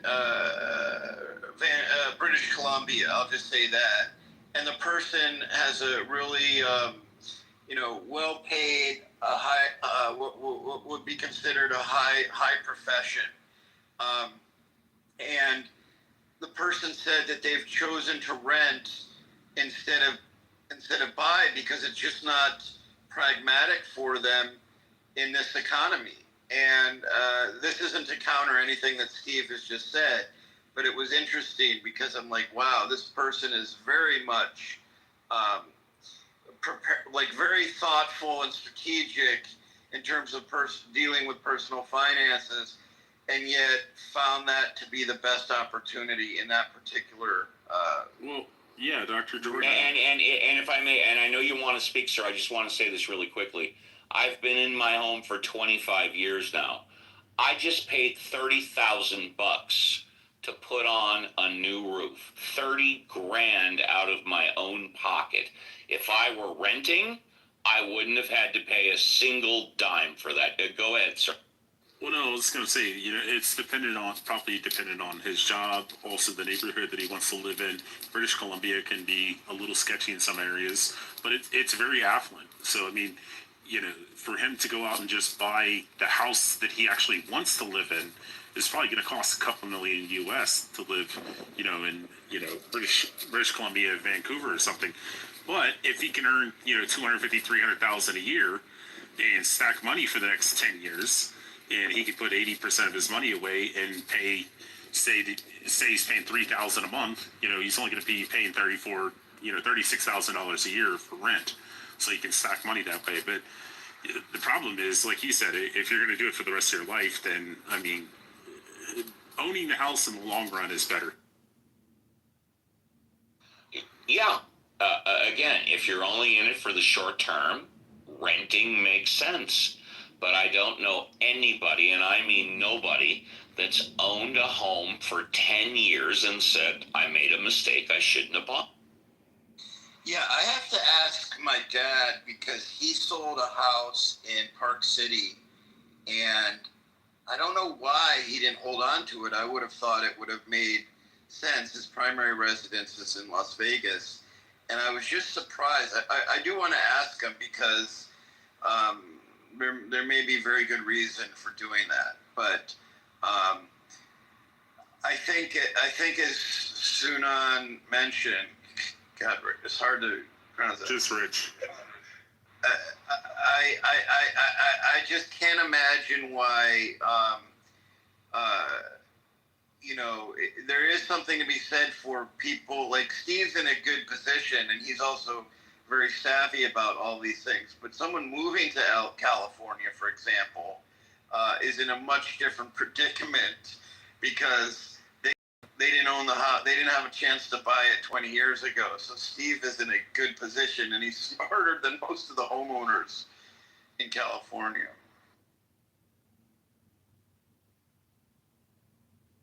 Yeah, I just don't see the appeal living in these areas where houses are $1 million to $2 million. I got a buddy who's got a house in Sanford. His house is $800,000, and he's bitching and complaining because he wants to sell his house, but the next house that they want to buy is like 1.2 million. And I'm like, dude, you could sell that $800,000 house and come out here to Texas and buy 3 houses and rent the other 2, and pay your mortgage 3 times over. You wouldn't even have to, even if you bought, 4 houses, you could do anything you want. I mean, but his complaint and reasoning why he doesn't want to leave is he likes the water. I get that. If you're willing to spend $800,000 on a house and you want to keep paying that mortgage every month, then go ahead and do that if the water's that important. But for other people, it's just, oh, well, I have to be here. Like the other lady was saying, I have to be in Long Island. I have to be, well, okay, that's fine. If you can afford to buy $1.5 million house there, but then don't complain that other people can't buy houses, because they can buy houses. They just can't live on Long Island. One thing I think might be different than in my generation and Steve's is we were baby boomers, and the population went up and up and up, and there's supply and demand. With more people, that means the cost goes up. Conversely, if the population goes down, we might not have the same appreciation we used to have. Well, Les, let me ask you a question. If you don't mind me asking. I was just going to... Oh, what's up? Go. No, go on. Actually, go on. No, I was just going to ask Les. Les, did you come from like an affluent background, or did you have to like work your way up to like buy your first house? And then my second question, I'm guessing you probably worked your way up like most people. But what was like the size and quality of your first house that you bought? Because you always hear people saying, oh, well, granddad or, somebody, who are baby boomers and stuff, they bought a house for $30,000. It's like, yeah, but the house was probably like 900 square foot and, small little 3-bedroom, 2-bath or, 2-bedroom, 1-bath, But a lot of those things also came with land too, back in the old days. I'm in the same house I bought when I came out here. The other issue is if you're in a field where you're not sure where you're going to settle, and so you don't know how long you're going to be in the house. Every time you switch houses, you might have to pay 6%, to realtors. I guess you can find ways of doing it cheaper, but there's that transaction cost each time you move. Yeah. Sorry. For me, it was a very good deal. For me, it was an excellent deal to buy a house, and I wish I had given how. It was a good deal. How big was your house when you bought it? Like, was it, if you don't mind? I'd rather not say. No, you're good. I'm just the only thing I was pointing out is everybody nowadays they want 3, 4, 5,000 square foot homes. And yeah, you're right. Want to take a little umbrella. Bigger than they used to be, definitely. So I just wanted to quickly say, like for example, I think about my own situation. I lived in 9 states, and like I didn't know where I was gonna be. When I lived in Alaska, the idea of buying a house outside of Anchorage would have been, it's not that it would have been prohibitive. It's like, what do I do for my next job when I get moved or move away, right? Like it's complicated. So I think military families also find interesting situations. Now, if you live in a community, like I have a lot of friends who own homes and they rent them out, and then they either rent or have a second residence, right? Smaller residence. Like, and Steve probably knows people do that. Like that makes a lot of sense to do in California. So it really depends on the market that you're in. But you know, and I've lived in LA 3 different times, but I do regret the fact that when I first came here, that I didn't look into some of those options but I had no idea I would be returning. So life circumstances also makes it challenging when you're thinking about real estate in that regard. Yeah, one of my cousins, where I grew up in northern Kentucky, she used to always run her mouth about the small little town that we lived in, and she's like, "You guys don't have anything out there." You know, when she got into about her early 30s, I seen on Facebook that she bought a house in our actual town that just has like a gas station, and you know, it's only about 25 minutes away from Cincinnati. But she bought the house for like $60,000. I told her, I said, "Yeah, it's insane. You can live 25 minutes outside of Cincinnati and buy a house for, you know, $70,000. And if you go just the halfway point, 12 minutes away, in between there and Cincinnati, that same house is $350,000. You know, it's all where you want to. And in Cincinnati, that house is $500. They have better, more Skyline chilies. Oh yeah.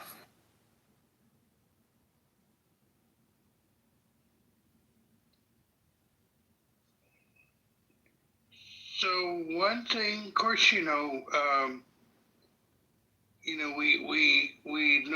the past. The other thing that might happen is unemployment too, and you might lose the house. You're dependent on having an income, to pay for the house. Yeah. See. And oh, sorry. Go ahead. I'm in programming, and I was in IT, and so starting out, a lot of those jobs very possibly could be replaced by AI systems. I'm going to just maybe interject it because I was hearing something I was quite interested in, maybe having a conversation about. I'm going to invite Catalyst on. Something was said was actually quite key, and it was about the possibility that property might not be the best thing to be investing in the near future, especially when you've got a declining population. And I'm curious if anybody's got any information they'd like to be able to share about this. Yes, I do. I said it. The answer is yes. I said it earlier, and I'll say it again. Right. I don't know anybody, anytime ever, that has owned a piece of property for 10 years and said, "I should not have bought it." That's my. Yeah, got it. No, okay. I hear you, and I would probably experience the same thing. I know there's definitely had in some cases, declines where they've purchased it, chosen to be able to. Look, there are instances where buying property actually hasn't yielded a profit for them at all. But I think that one of the key issues in terms of the ongoing market, the property market, is really going to be dependent on overseas migration or migration or immigration in general. There seems to be, from what I've been able to see, a decline in the population growth across the board. I'm going to take this call, but I'm just going to leave it.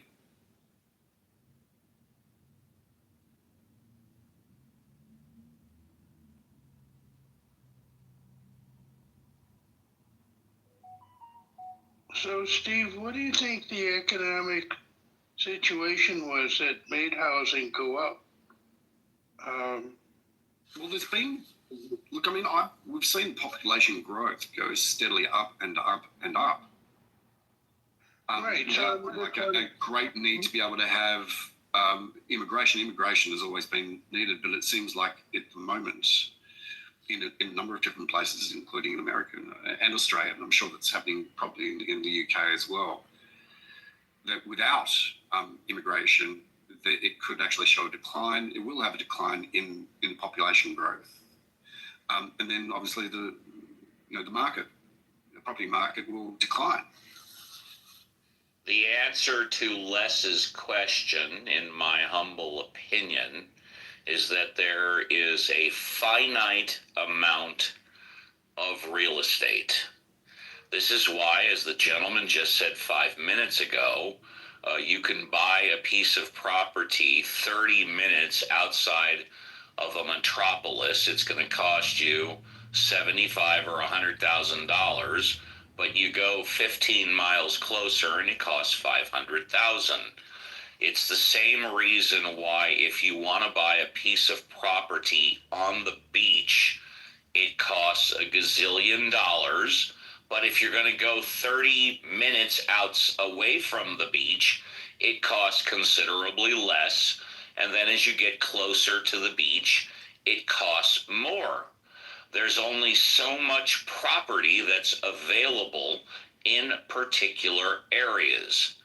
That's why, as was correctly said earlier, and I completely agree, that there is not a housing shortage. That is a fallacy. It is a misnomer. It is not true. What is true, in my humble opinion, is there always has been, there always will be, a housing shortage in the best places where people want to live. And as I've said before, and I'll say it again, nobody has a right to live in Beverly Hills, okay? People do have the right to have affordable housing. But as we've heard here many times, and there are plenty of examples, you can buy a home for $150,000 right now, today, in multiple locations. Those locations are just not where everybody wants to live.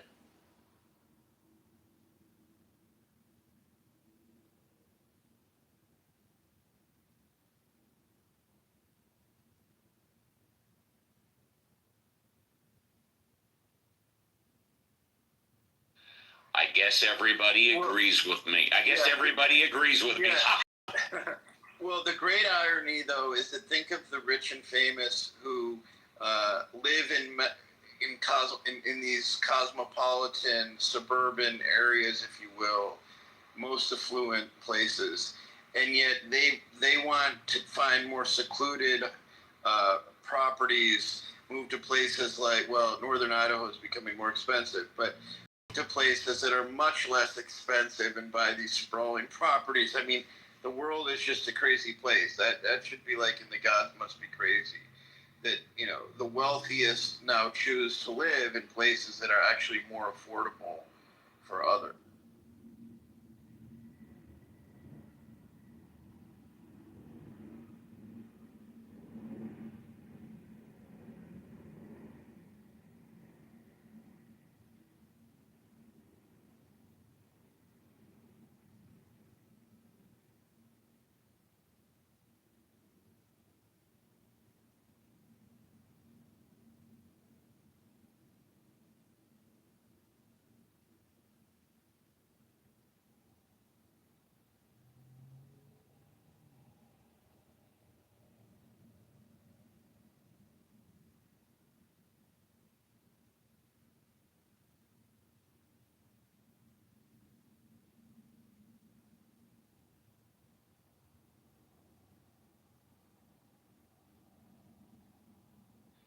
I bought my first home 30 years ago for $170,000.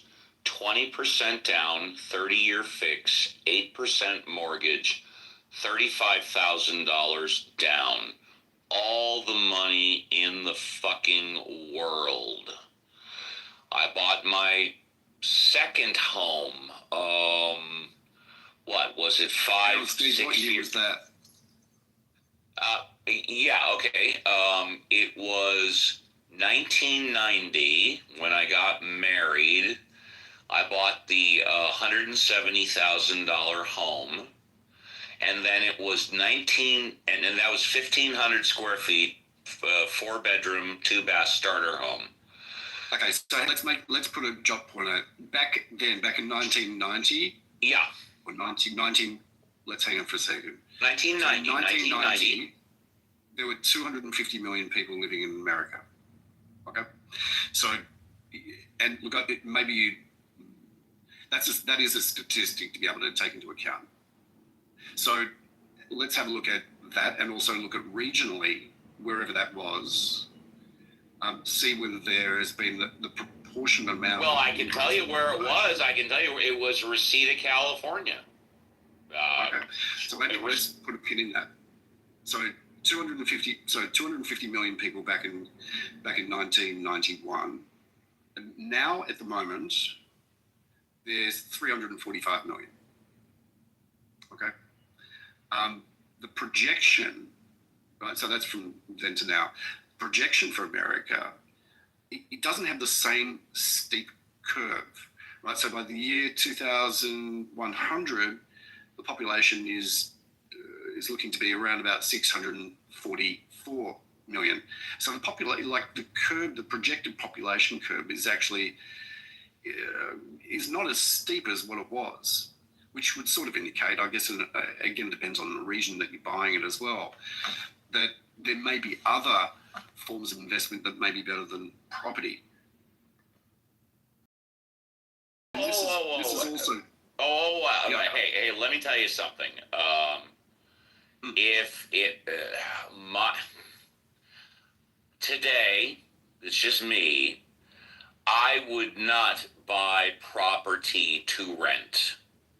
I would not do that today based on to rent out.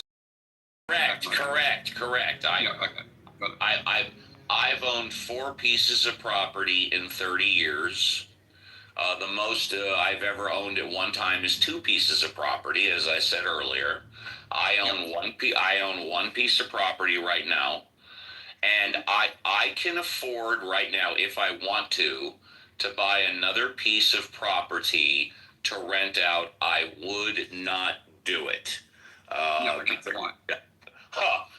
Because of the political climate today that's in Southern California and arguably around the United States. Because if I'm buying a home to rent out, when you buy a home to rent, you have to be concerned with whether or not your tenants are going to pay their rent and what happens if they don't pay their rent. Now, that being said, let me tell you what's happening with my daughter, because my daughter lives in Oregon.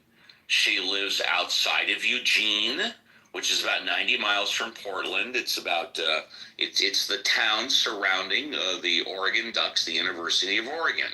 Okay, so she got married 2 years ago, and it was last year that she got into a home, and she bought a 1,500 square feet, 4-bedroom, 2-bath, where there are 3-bedroom, 1-bath upstairs, 1-bedroom, 1-bath downstairs. And they are, my daughter and son-in-law are renting the downstairs bedroom and bathroom to a tenant that they know, that they're very comfortable with. That tenant pays like 35% of the mortgage based on the amount of rent, and they're doing fantastic.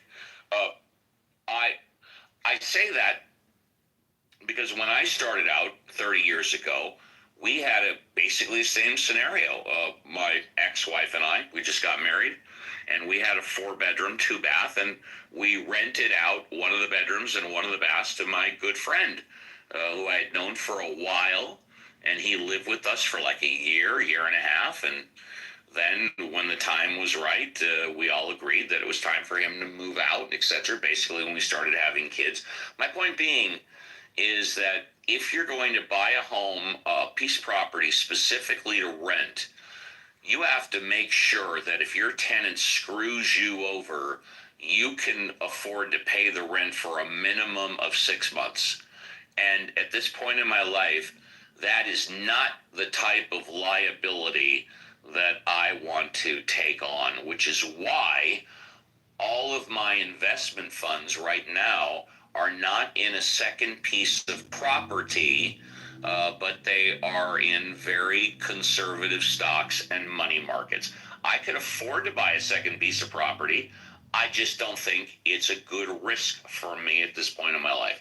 If that makes sense, I don't know